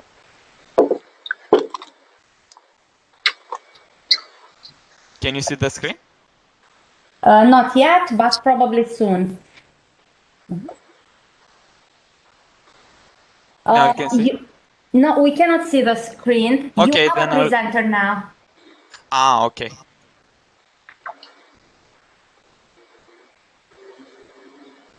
Now you can see? Yes, good. It's good. Perfect. We will start. Good day, ladies and gentlemen. Today we'll present you our company Holotech, the future of technology seen from a different angle. A general problem that we observe is that almost 70% of adults suffer from blurred vision, headaches, and back pain due to the use of electronic devices for more than 2 hours per day, according to a study made by Harvard University. And our solution is our new technology that protects the eyes of our customers by using an expensive component, a shield against radiation. Now I will continue by presenting about our company. Holotech represents the innovation of technology, as well as adding more style to it. Combining the current technology with our vision, holograms will not be only projections, they will be a part of our daily lives. Holotech technology is unlike anyone has seen, being built from quality components and also with an accessible software. The holograms will change the world's perspective while being easy to use. Our organization cares about its customers, offering what is best for them. As the new era of technology rises, we promise not to disappoint our clients' needs.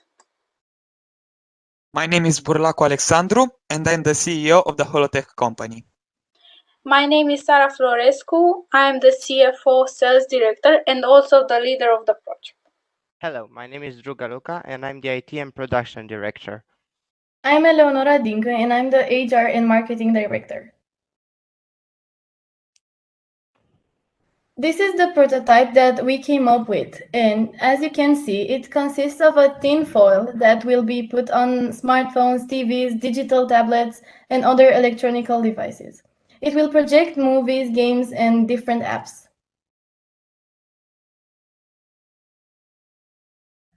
Okay, now I'm going to present to you our SWOT analysis. First, I'm going to talk about our strengths. We have different appeals for all generations and for all ages. We have inclusive to everyone's needs so that every customer is satisfied. Invest in our equipment so that we have the most high tech on the market. Organized team and quality products. We also have opportunities, the most innovative hologram on the market, lack of competition because we are the first one to invent such a device, multi-store chain, and rapid market growth. But we also have weaknesses, higher cost of production because of our quality products, limited distribution, and lack of quantitative goals. Our threats consist of entry of foreign competitors, which may take the lead in future businesses, failure of being supplied working materials, so then we cannot build the holograms. Employment in our industry is strong. You have to find workers skilled enough to build this such device. The one-year plan consists of opening 2 stores in the capital city of Romania, Bucharest, in the first part of our business. After that, we start promoting it in different technology stores and also expositions. We will, after that, open the 3rd store, also in Bucharest, and we will create the Holotech website in order to make it easier for the customer to buy our products. We will keep developing and making improvements to our products, and we will start promoting it at different festivals, concerts, or holidays. We will open the fourth store in another city in Romania when we'll be popular enough, and we'll create our own advertisements to attract more customers. At the end of a year, we will have a big anniversary, a 1-year anniversary, by organizing a big concert for everyone. The 5-year plan consists of, we'll start in the first year, as I said, we will keep promoting and developing our product in order to make it more popular. In the second year, we will offer possibilities for the unemployed or people that are suitable for some posts in our company. We will try getting more and more sponsors and investors, and we'll promote our products in more stores. In the third year, we will make sure that we maintain our reputations so that we are number one and not two. We will open the first worldwide stores, and at the same time, we will sign the first contracts with Microsoft and Apple to introduce our product to their telephones, as you have seen earlier in the both images. In the fourth year, we will keep expanding more countries. At first, we will start expanding in Europe because it is more accessible, and after that, we may move to Asia or America. We'll make sure to maintain the spotlight in the hologram industry, and we'll keep getting more and more sponsors and organize big events. And we'll start making fundraising and donation campaigns in order to make a good image of our company. In the final year, we will make big adjustments to the software to ensure the interest of the customers to know that we keep doing a great job.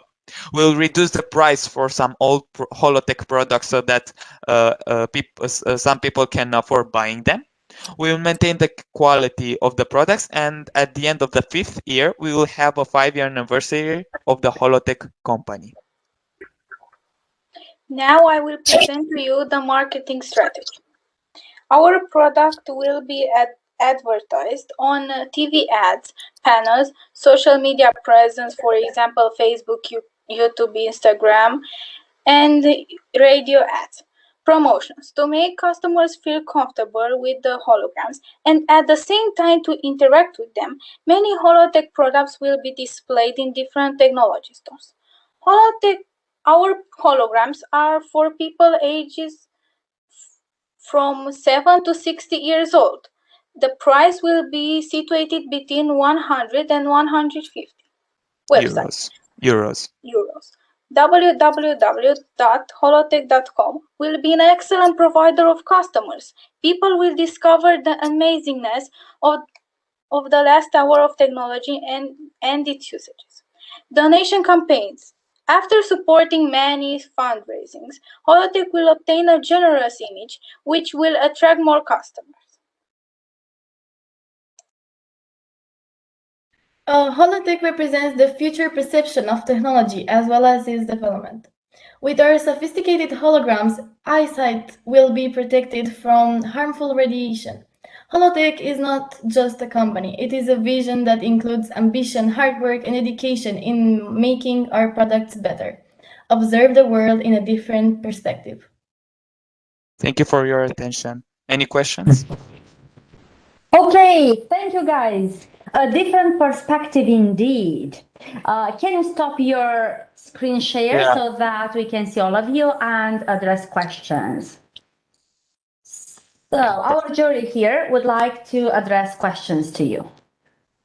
Hello. Firstly, I would like to ask Mr. Burlacu, you were the one with the idea regarding this project? Yes, I was the one with the idea. Okay, and how did you come up with it? Really curious. Well, I was thinking what would something that would attract customers, something big that would attract customers, and I think that seeing your favorite character in 3D can attract many people. For example, little children, they can see Mickey Mouse 3D, not only 2D at their televisions, but also 3D. And also, I was inspired by movies such as Iron Man because there was also quite technology like this, and I said that's a good idea. Okay, another question. Do you know anything regarding blockchain, cryptocurrency, NFT? I do not have the knowledge right now, but okay, but for your interest, I'd like you to Google after the presentation. No problem. NFT. These 3 letters, NFT. NFT. Please Google it and see why I'm referring also to blockchain. NFT But ones. obviously, after this, I'm quite impressed in your presentation because for this subject, for this area of field, for this new technology, the blockchain, the cryptocurrency, there is a lot of money on the market. And when I'm referring to a lot of money, I'm talking about billions of trillions, maybe, of dollars that are now on the market and are going to be pumped in the next years. So if you're going to Google NFT, you will understand why I think your project is really interesting in this perspective, because not only it's a good presentation, but it can also be a source of big business for the future.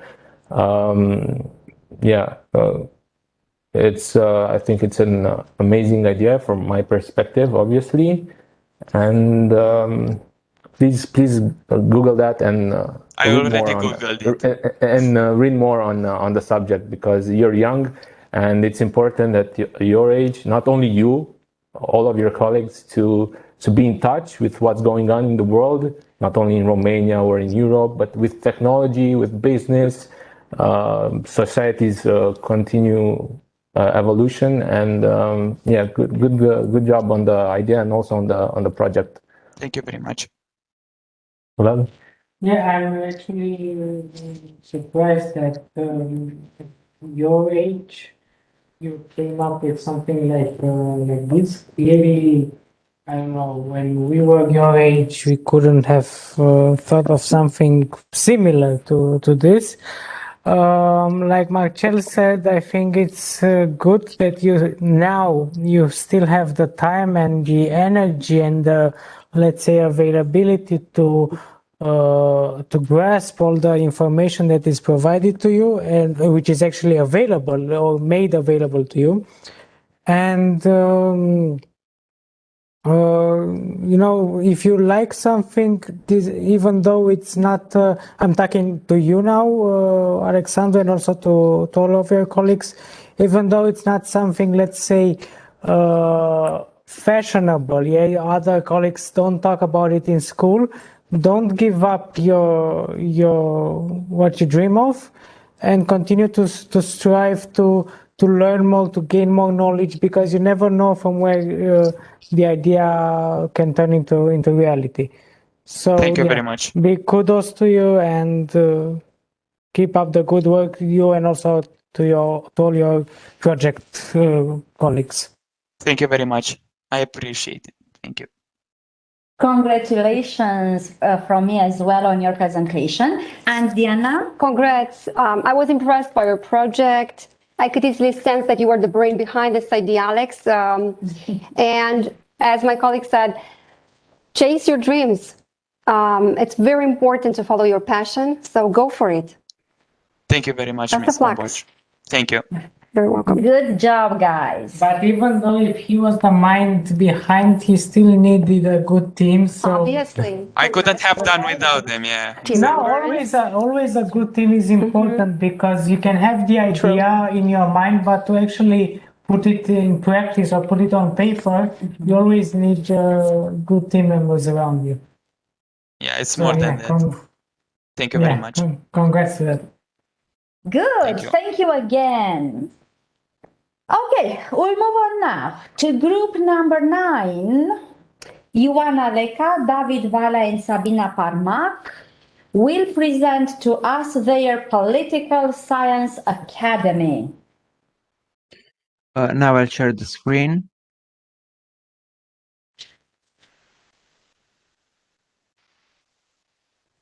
Can you see? It's loading. It's good now. Okay. Good evening. We would like to introduce you Political Science Academy. Our team consists of David Valea, Ioana Leca, and Sabina Parmac. Our motto is "Tomorrow belongs to those who prepare today," and our emblem symbolizes determination, harmony, and balance. Okay.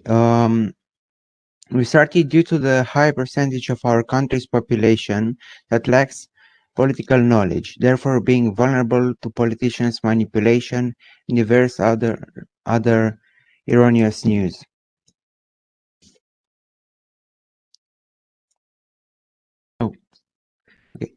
Our intention has always been to inform people correctly. Thus, we decided to host and organize courses that will teach people on which principles they should base their political choices and how to become immune to manipulation and populism.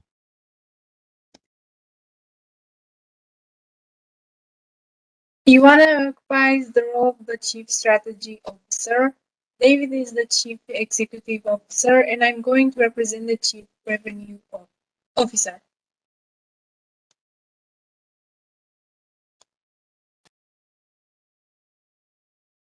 Undoubtedly,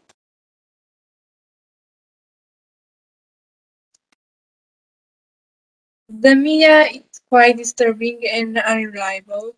We simply just provide the truth without influencing in any way and let our clients make their best decisions.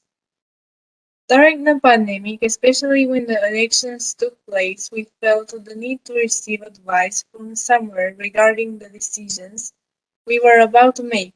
However, seeing that this was not a realistic wish, we gathered our team and eventually decided to open a business on this topic. At the moment, we feel glad to serve people that are going through the exact same difficulty as we had to.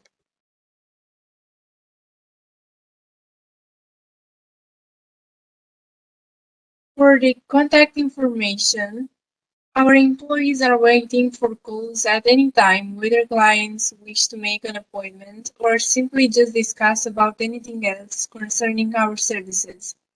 After making an appointment, or if just visiting for this first time, participants can attend to the live online courses, which will as well be recorded and posted, and find out more about us at politicalscienceacademy.com.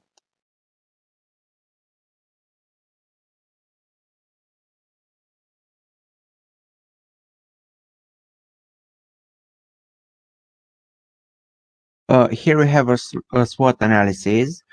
We think that our strengths owe to highly experienced and specialized professors in politics, also to the fact that we held interviews with special guests from the political field.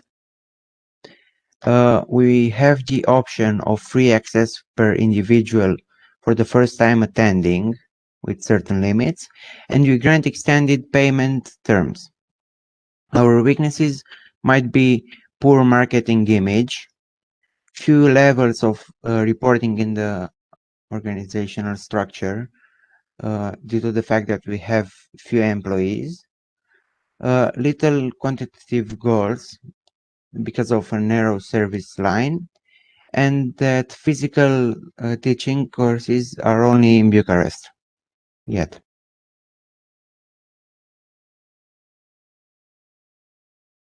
One of our opportunities is living so far weak.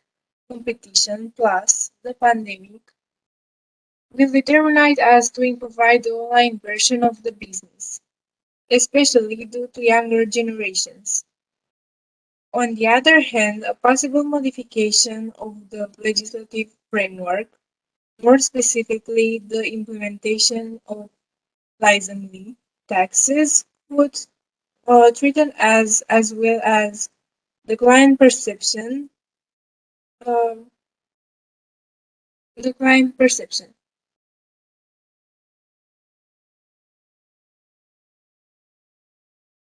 On the short-term plan, starting with July 2021, we will establish teaching centers in Bucharest and consolidate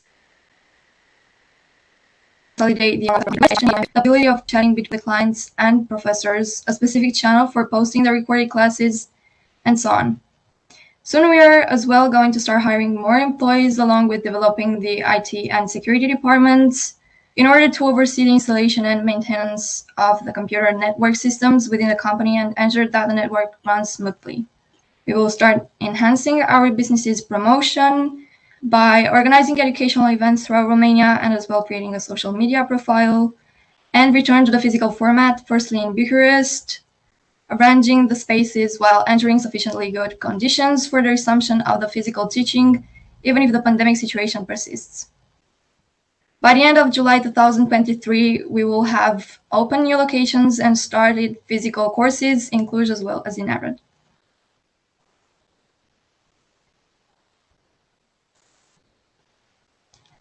On the long-term plan, again, we are going to initiate our business relying on our own strengths, experience, and close relationships, inaugurate our first teaching centers one by one in the capital city of the country, set up the online website and conferencing platform throughout Romania, and as well start employing more specialists, professors, ITists, and design our online and social media profiles. Around 2023-2024, we are going to arrange diverse events following educational scopes and growing the market image, as well as holding courses via physical format at the end of the pandemic restrictions, building a close, strong, and true relations with clients, promising development, and moving slowly but surely to the national stage, welcoming students to new addresses in the country in almost each municipality. By the end of 2025, the start of 2026, we are also going to be considering the awarding of diplomas and little certificates after intense classes, which might as well help to their individuals' CVs. For the target customer, we'd like to mention that our aim is to truthfully inform and guide each citizen granted the right to vote, regardless of their political beliefs, social status, or financial situation. Nonetheless, we strongly believe that we could best cooperate with middle and upper class people. Once more, we are gladly open to work with anyone belonging to any social class, delivering the same quality services for each. For the marketing strategy, we are going to offer the first attendance free entrance option, which will be based on our QR code appointments. A participant will need to make this appointment in order to participate. They will be the first course is going to be free for everybody. We will already have the data saved, so no one will be able to enter for free more than once. And moreover, these appointments will have to be scanned each time an individual enters a center, and they will also be notified with a different code each time we start a new course. We're also going to make the online feedback option possible on a well-developed website, easy to access, dispensing all the necessary facilities, being the About Us, contact, feedback, online courses, payment. We're going to create a social media profile full of captivating content, reserve online ads and posters across commercial sites and centers, and as well organize and sponsor educational events throughout Romania, along with interviews hosting special guests related to the political field. To conclude with, in order to solution the problem that has driven us to as well open the business, we are going to hold courses with political content lasting around the maximum of 2 hours each morning from 10 till 12 a.m., 5 days a week, categorized on different knowledge levels and groups, being simultaneously recorded and loaded on the online platform.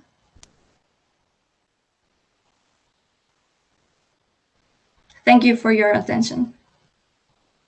Thank you very much.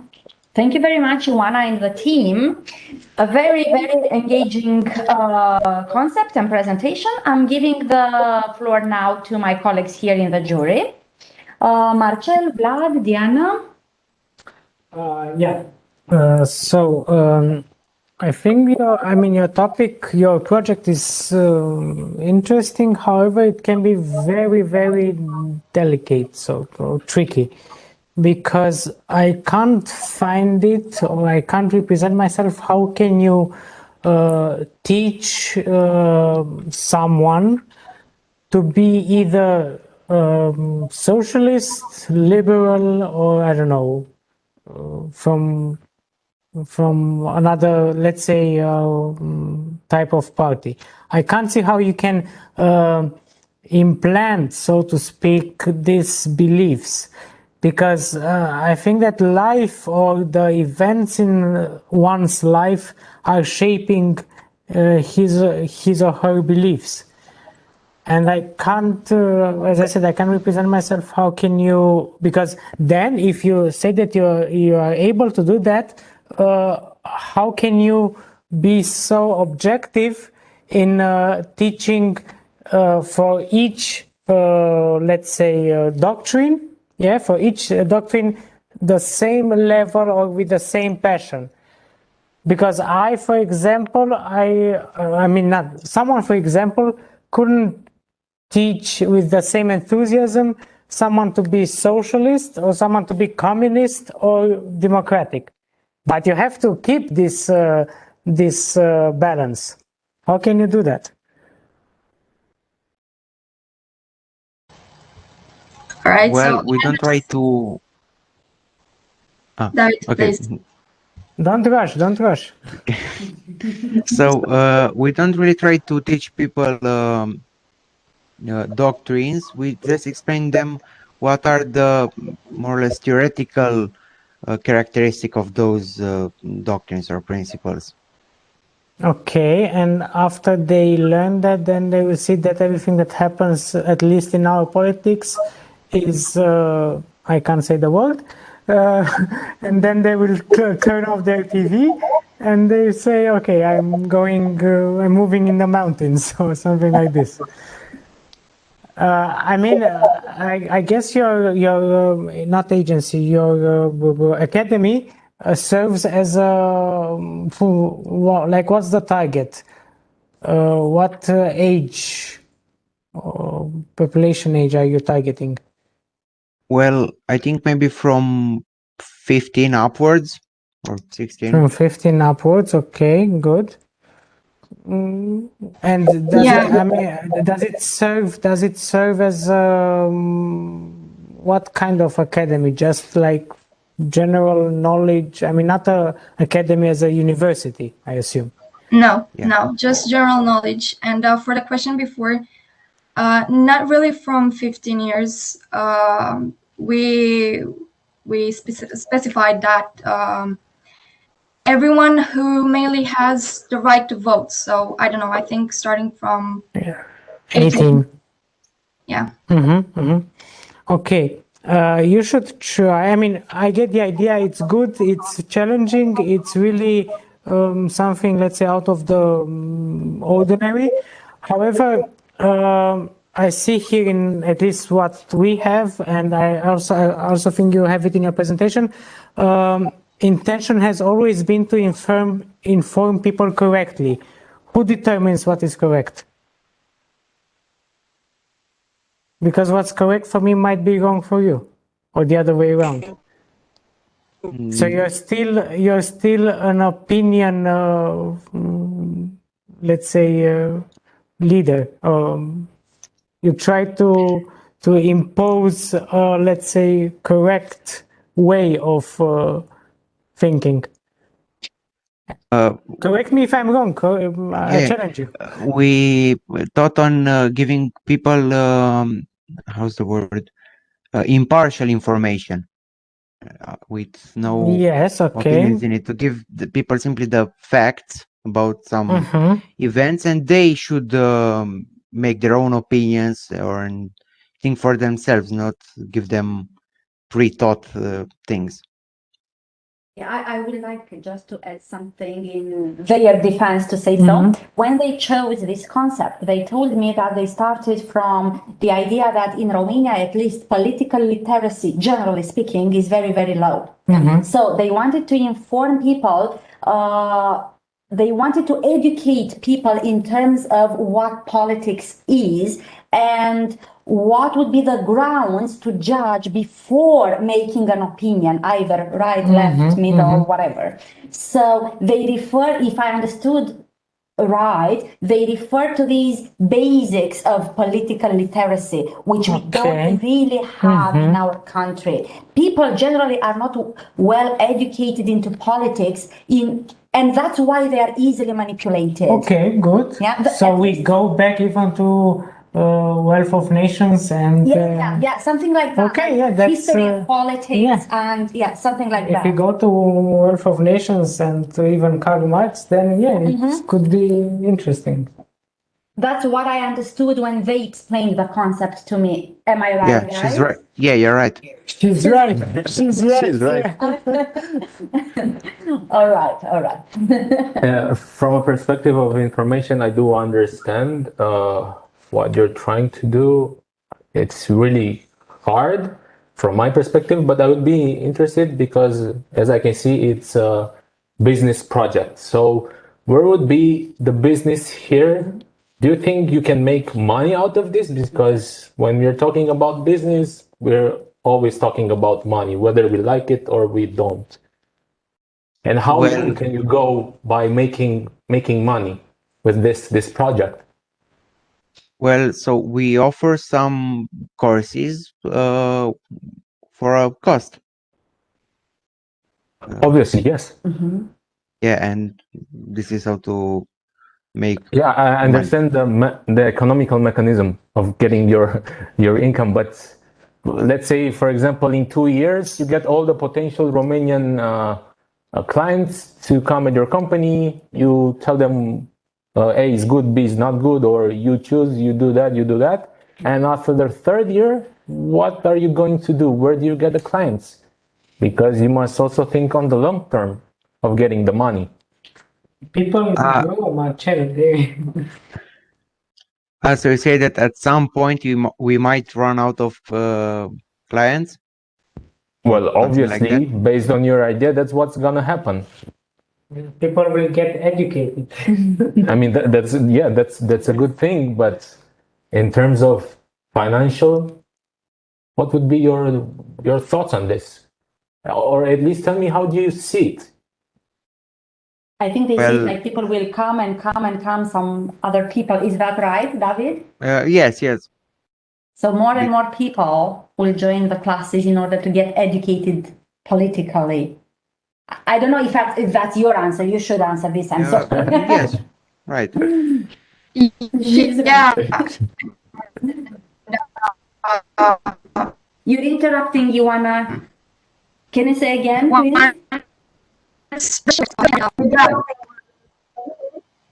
Can you hear me now? Now, yes. Yeah, I'm sorry. So yeah, the question is kind of hard, but we understood.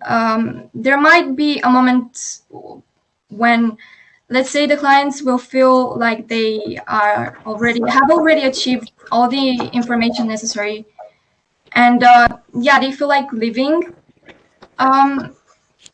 We don't know. Our business actually is based on how much the government surprises us and how new parties are going to appear and new diplomats and so on. Okay, thank you. Diana? Thank you. Some remarks. That's an interesting idea, having an alternative to education. And I was thinking that you probably should narrow down or define your goals, the vision that you have much clearer in the future, and try to diversify your business. How can you do that in the future? Apart from knowing exactly what your target audience is, how would you diversify your business? Make it more attractive to larger audiences. This question goes to any of you. How to make our business more attractive? Yeah. This question is as well hard because one of our threats is having low quantity of goals. So our business is actually just going to spread through Romania. It's not an international based business. And Yeah, it depends. We're going to open more centers in almost each municipality, but it depends on how much we can convince the people to come. And yeah, our goal is to not really work with people who already feel confident with their knowledge, but to try and help more those who are somehow insecure and get easier fooled by the mass media. Okay, thank you. Best of luck. Okay, Thanks so much. thank you guys for your presentation. We're moving on now to group number 10, the Furry Bakery, Rebecca Dobre, Ana Dobranic, and Lara Tomescu. Yeah, hi, I'm going to share my screen so you can see the project.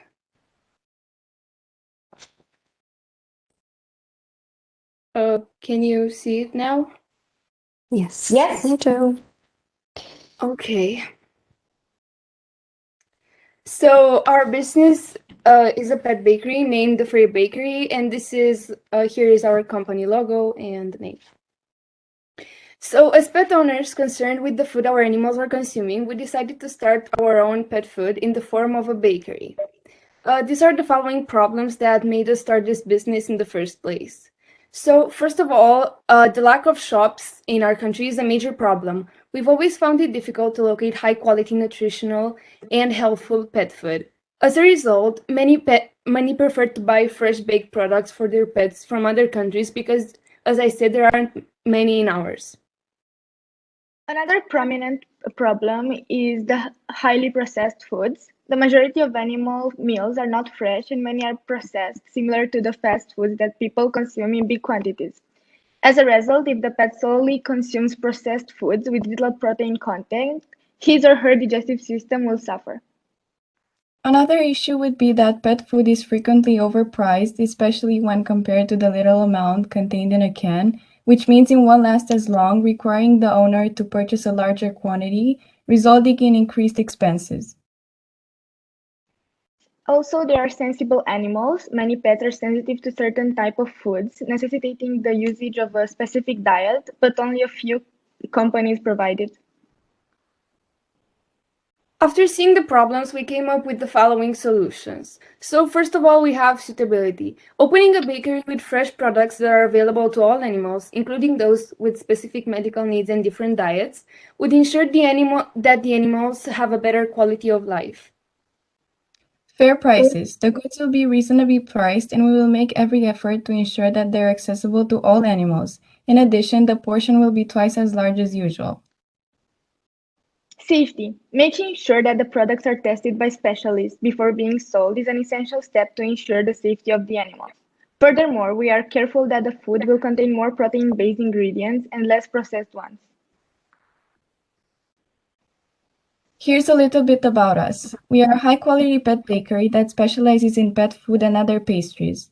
Our staff includes the top animal nutritionists, and all of our products have been thoroughly evaluated by them. We'll make sure that the products are available to all pets, including those on special diets or who need more nutritional support. You can contact us through our business email or phone number, and we also offer delivery through our website. So this is the team of the Furry Bakery. Hello, I'm Rebecca Dobre and I'm the CEO or Chief Executive Officer of the company, and I'm responsible for making sure the company meets goals in terms of both development and public image. Hello, my name is Tomescu Lara, and I'm the Furry Bakery's Chief Financial Officer. As CFO, my role in the company is to find low-cost financing for our company, to prepare financial reports, and compare the result to the plan. Also, I'm in charge of controlling and reducing the costs. Hello, my name is Ana Dobranic. I am the CMO or the Chief Marketing Officer, and I'm responsible for activities that have to do with creating, communicating, and delivering offerings that have value for customers, clients, or business partners. Now we're going to present our SWOT analysis. As we previously mentioned, our bakery has safe foods for pets which have been tested. We have fair prices and an accessible location in the center of Bucharest. Plus, our promotion team is highly organized in terms of good advertisement and promotion skills. Despite our many strengths, our company also has weaknesses, such as not having products in local stores. Also, because we invest so much in testing the foods and using healthy ingredients when making it, we end up with higher costs compared to other pet companies. Another disadvantage is that we are new in this type of business. Some opportunities are that our business is innovative, new, as there aren't many other pet bakeries in our country. We use the internet as a marketing tool, which means we promote our business online as well. And furthermore, nowadays, the number of pet owners who are willing to buy quality food for their pets is increasing as the pandemic progressed and a lot of people have decided to buy or adopt animals. Threats. I know we're kind of contradicting ourselves by stating this, but there's a chance that smaller companies targeting the same market exist, which may pose a serious danger to us. Furthermore, bad reviews from unsatisfied customers can be another big threat for us, which can seriously damage our public image and decrease our sales. Now I'm going to present our short-term plan. At the beginning of our business, we're going to open the bakery with 3 employees, 1 manager, 1 delivery person, and 2 bakers. Later on, we're going to launch a website that will help expand our sales by introducing our products on the online platform and offer at-home delivery. Next, we're going to introduce minimum 2 new products to the public, and then we're going to mark the 1-year anniversary by holding a sample testing. And on the right side, I basically summarized what is said on this slide. The long-term plan. The first column, 2021-2022, is a summary of what we mentioned in the short-term plan, and that is opening our first bakery, launch our website, increase general awareness about our bakery, and the most important, position our business as the safest food provider for pets in the country. We plan on starting our second year by increasing the total income of our business by 25%, followed by opening a second bakery in the city. In the same year, we aim to grow our clientele base and get involved in CSR animal actions. Our goals for the third year include extending our business outside of Bucharest and progressively increasing the numbers of online orders we receive by at least 50%. In years 2024 to 2025, our goal is to get our products to be sold in supermarkets and retail supply chains and create a franchise system. Lastly, in years 2025 to 2026, we plan on developing and launching at least 2 new products. Marketing. Our target customers are pet owners from young adults to seniors. We advertise our bakery using both online and offline marketing. We use social media because social media has taken over the world. Almost everyone either has a social media account or has access to one. In fact, most young adults are more likely to use a brand because they have seen it on their Facebook, Instagram, or Twitter page. We can make our business known by posting announcements, commercials, and pictures of happy animals eating our food. We use the radio and TV to make announcements and short videos that promote the furry bakery. Handing flyers with details about our bakery, where it is located, what we sell, and how to contact us to people on the street, in the park, or at the mall.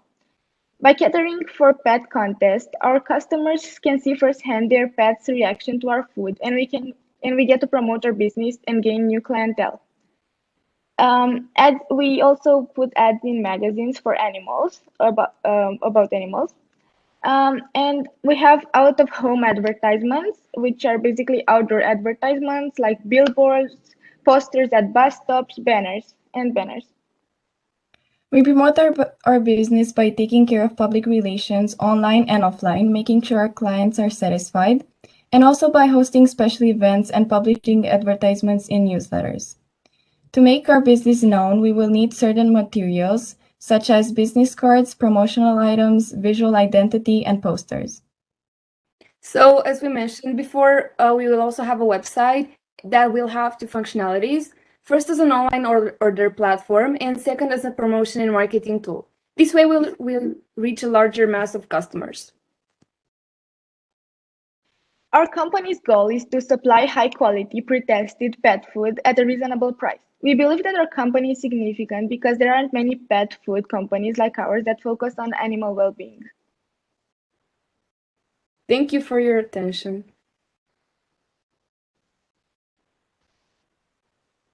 Prezentarea. Thank you, girls. Thank you very much for your presentation. Let's see if we have questions, observations on your project. Good. So, you thought, I assume you are all pet lovers? Yes, we all have pets at home. Yes, yes. Cats, doggos, everything, yeah. Okay. How can you differentiate yourself, I mean, not yourself, your product, to the already existing and, let's say, well-established brands on the market like, they don't cost money. Yeah, premium, some other expensive, yeah, okay, brands. Only because let's say you give your kitty a croissant like food or something like this. With what do you come new?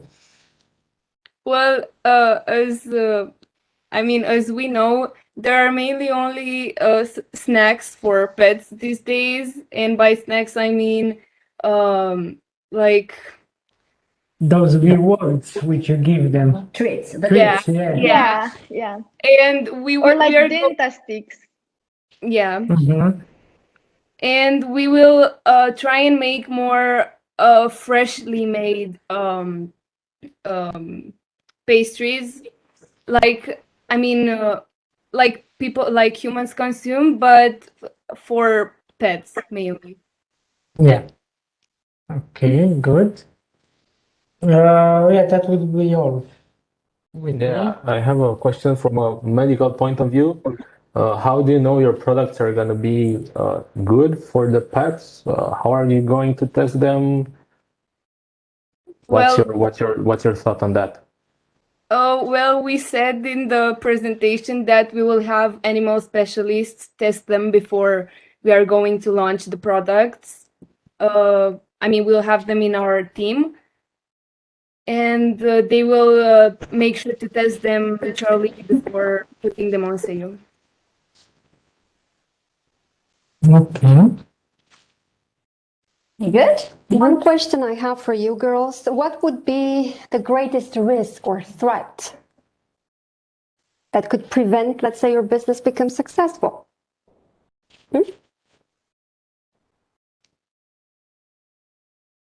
Well, I will let my colleague Lara answer this. Well, I think our biggest threat that would prevent us from being a successful pet bakery would be the fact that people aren't so easily to trust in something new. They would more likely go to Royal Canin or Pedigree or something they know that they all see every day in their local stores, and that, yes. So you need to I come think up with this would something be. new. Yeah, to beat the Yeah, this is the whole competition. idea of our company, that it's something new, something tested, something that is safe for your pets. That, yes. Thank you. Only I think that what you're saying is that how do I know as a consumer that it's safe for my pet? Yeah. And how do I gain trust in your product? Well, there are many things to take in account here. First of all, to know that it's safe, you should at least give it to your pet. Also, there are certificated organizations that handle such things. I can't think of one right now. Okay, I think I know how it's in Romanian, but I don't exactly know in English. There are organizations safe that make sure we don't lie, because we could lie about it and say they're tested, but we want to have documents and people that Of come and course, of see, course. and And you will also be obliged by law to have all yes, these. yes. Yeah. Okay, girls, good. Thank you very much you. for your project and for your presentation. Thank you. Now, last but not least in our contest is group number 11. ads for you. Mihnea Stan, Armand Tica, Victor Zota, and Andrei Ionescu, a boys group. So, boys, yes. you have the floor. Oh, We're thank listening. you. Thank you, Miss. So I would like to start off by saying, until my team gets ready, I'd like to start off by saying that it's almost 6 now, and I'm sure that everybody must be exhausted. And so I hope that our team can provide, as Ms. Pratt said, we have the last project, so I hope my team can provide as an most enjoyable last experience, last project as possible. So now I'll share my Microsoft. Yeah. Okay. All right. So I hope you can see it now, and Yes, it's fine. ready. It's fine, Mihnea. We can see it. Okay. Okay, sweet. So our company is Ads for You, and our motto is restore your privacy. So the problem, lack of privacy. The lack of privacy is one of the most important sources of concern in the modern world. The right to privacy refers to the concept that one's personal information is protected from public scrutiny. It has been called the right to be left alone, and in today's world, it has been exercised less and less. And the second one is auditing information still in use. Another great problem of the current data collection methods is audit information still in use. And unfortunately, this problem is often overlooked, even if there is such great importance in one's life. Yes. After countless hours of thought, we came to the conclusion that the best way to resolve both of the aforementioned problems is a preference form. A consumer could then fill the form with any topics or things that they like or are interested in. The form will then provide the following. So the purpose of the form is firstly to try and give a solution to the world's ongoing privacy problem. And so by replacing the traditional data gathering methods with a preference form, where people can upload only the things that they want us to know, they want to be more or less public, we can keep showing ads without violating anybody's privacy. And so it's almost a win-win situation. The advantages are, as said, that we can keep collecting data without violating anyone's privacy. And the disadvantages are that in contrast with traditional data gathering methods, people have to actually dedicate some time, which is not even that much, like only 10 to 15 minutes tops, to actually upload the things that they're interested in. But in our opinion, at least, we think that the benefits far outweigh the costs. So we think that the idea has a lot of potential. So yeah.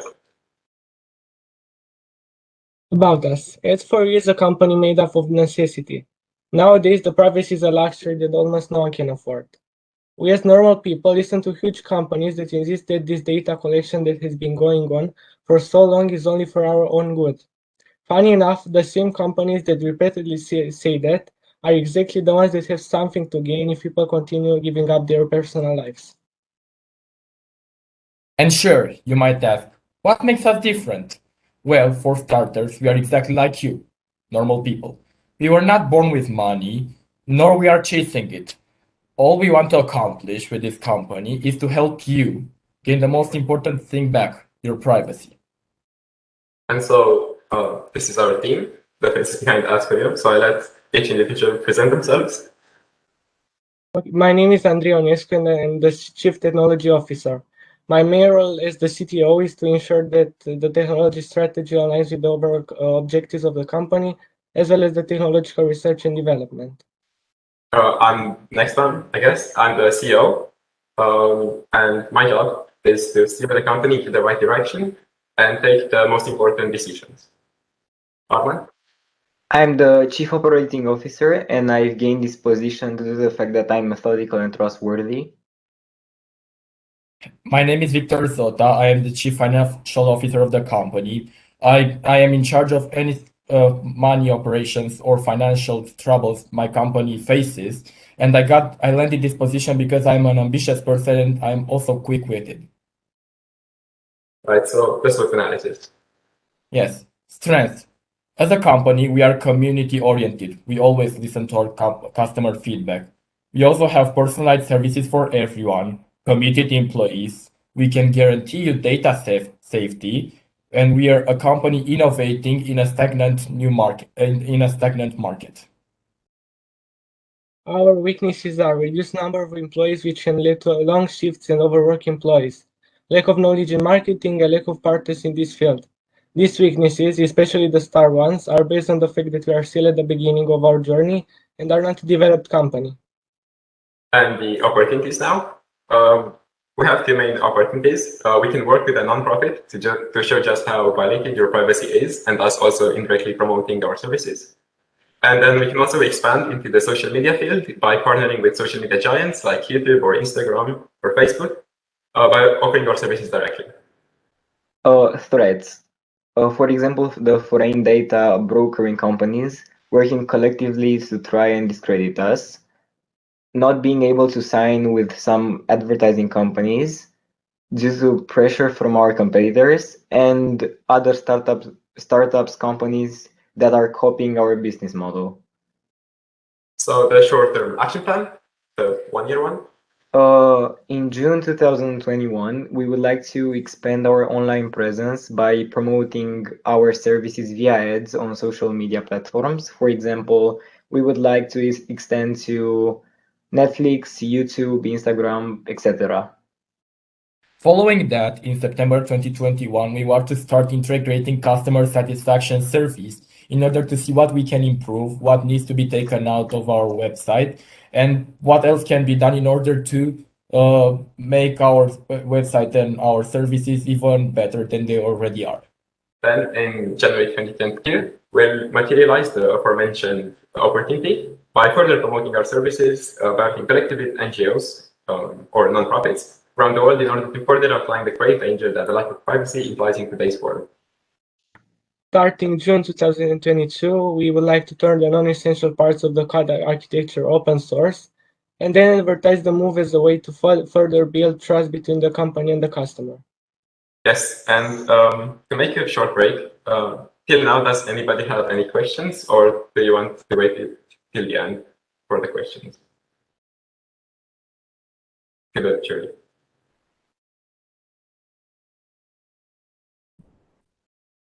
All right, so I guess we'll move on. The long-term action plan, which is 3 years. Armand, you can start. So in 2021, we would like to hire a Just a second. We are sorry, we apologize, our microphone was off. We actually had a question. So thanks for asking, Mihna. Marcel here has a question for you before going on. Yes, I would have a quick question. How do you define privacy from your point of view? Okay, so I'll start off. If any of my teammates have further arguments that they want to make, they can. We can hear all of your opinion. It's okay. I'm just curious. What do you understand as in privacy? Okay, so if you didn't know, you may know, the way in which data collecting happens in today's world is that AIs build a psychological profile of yourself and store it online to show what are your preferences, what are your interests, and so on and so forth. So just by having that online, that it's almost like a mirror of your soul. I know it sounds cliche, but it's almost like that in a sense. So that knowing that your information, the things you like, the things you don't like, the interests, the things like that, out there made by a robot can be very bad for your mental health. So I think that's privacy. It's pretty much the right to be left alone. Exactly, the choice to whether or not you want to share information. Yes. Yeah, the state of being free from the public's attention and opinion. I think it is everything that includes the personal data, which cannot be disclosed to every person. That's right. So I think, did we answer your question? Okay, yeah.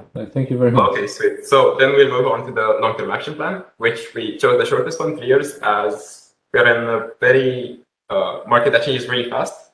As a tech company, as a platform, so we have to be on the run. So we should chose the shortest one. So Armand will again start with the first one. Okay, so in 2021, we would like to hire a specialized team that exclusively deals with obtaining funds and sponsorships.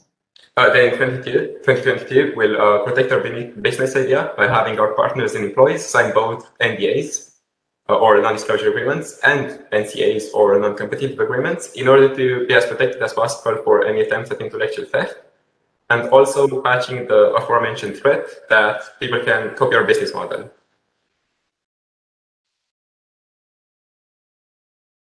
Andre? 2023, we would like to employ more people, thus enlarging the workforce and taking some weight off the shoulders of the veteran employees, plus opening new headquarters in major regions like Asia, Europe, or North America. And last but not least, in 2024, we would like to start partnering up with social media giants such as Facebook and YouTube in order to offer our services directly by replacing their individual data gathering AIs, which were mentioned before. Yes, and now the marketing strategy. So as mentioned in the short action plan, our marketing strategy most relies on social media ads, campaigns, monthly press conferences, and public exposure. And our main priority, which is linked to marketing, is that at least now in today's world, the data collection companies are almost like ghosts. Nobody really knows what they are. So we want to give an alternative, and we'll do literally the opposite and have as much public exposure as possible, which we hope to reach with the monthly press conferences, the campaigns, and the social media ads. A conclusion, as we hope that we are able to show in this project, there is always room for innovation. We would like to thank you all for your attention. Okay, good. Thank you for your presentation. Let's listen to questions, observations first before going on a short break. So, would you like to ask them anything more? No further questions on my side. Yeah, for me it's okay also, thank you. No, it's a pretty delicate subject, and we would spend a lot of time talking about data privacy and data gathering and what data manipulation and so on.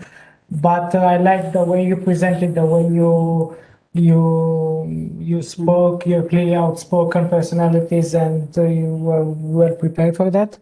So yeah, congrats for this. Thank you. I share the same opinion. Congrats on the presentation skills.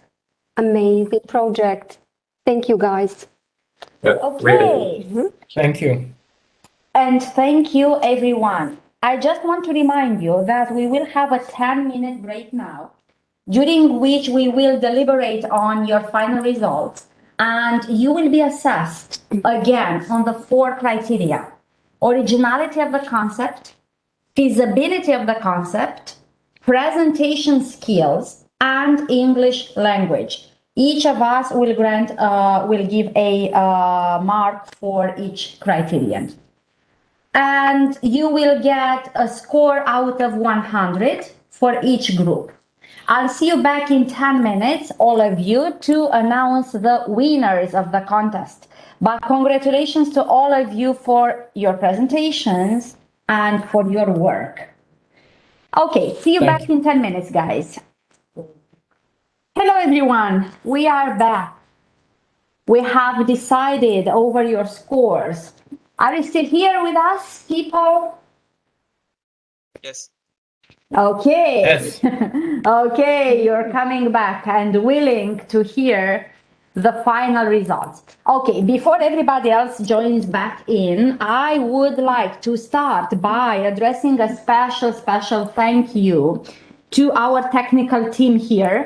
As you know, our colleagues from the technical department are very helpful, and they are here with us and with you in the same time. They've helped you a lot with your presentations, and they have helped us as well. So thank you, Gabi, thank you, Bogdan. Each and every time you're here until late hours. Last but not least, a big thank you to our jury. You haven't met Mr. Laufer and Mr. Robanzo in person yet, but we hope you will next year during the following projects. Jobs of the Future will be your projects for the following year. You know Diana in person, so but we would like to thank her as well a lot.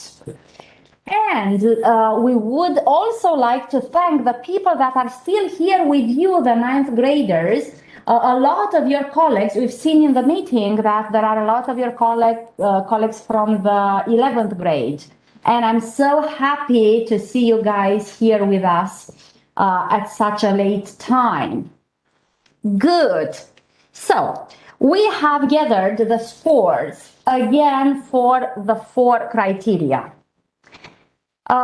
We have an honorary mention as well. Actually, we have 2 groups that have the same score, and they represent the honorary mention of the jury as a sign of appreciation for your work and for your presentation and your concepts. The honorary mentions are, you have the same score, are Watch and Move and Furry Bakery. Congratulations, guys, for your work on this. And now we are moving on to 3rd place in the contest. I don't have any drums. It would have been nice to have some drums to announce the 3rd place is Tandem Group. Congratulations, guys. Very, very nice presentation. Thank you. Okay. You're all here from Tandem, as far as I can see. Most of you, yeah, most of you. I see Sophia, I see Amos. Okay, good. On the 2nd place, and I have to admit that quite close to the 1st place, are Ads for You. Congratulations, boys.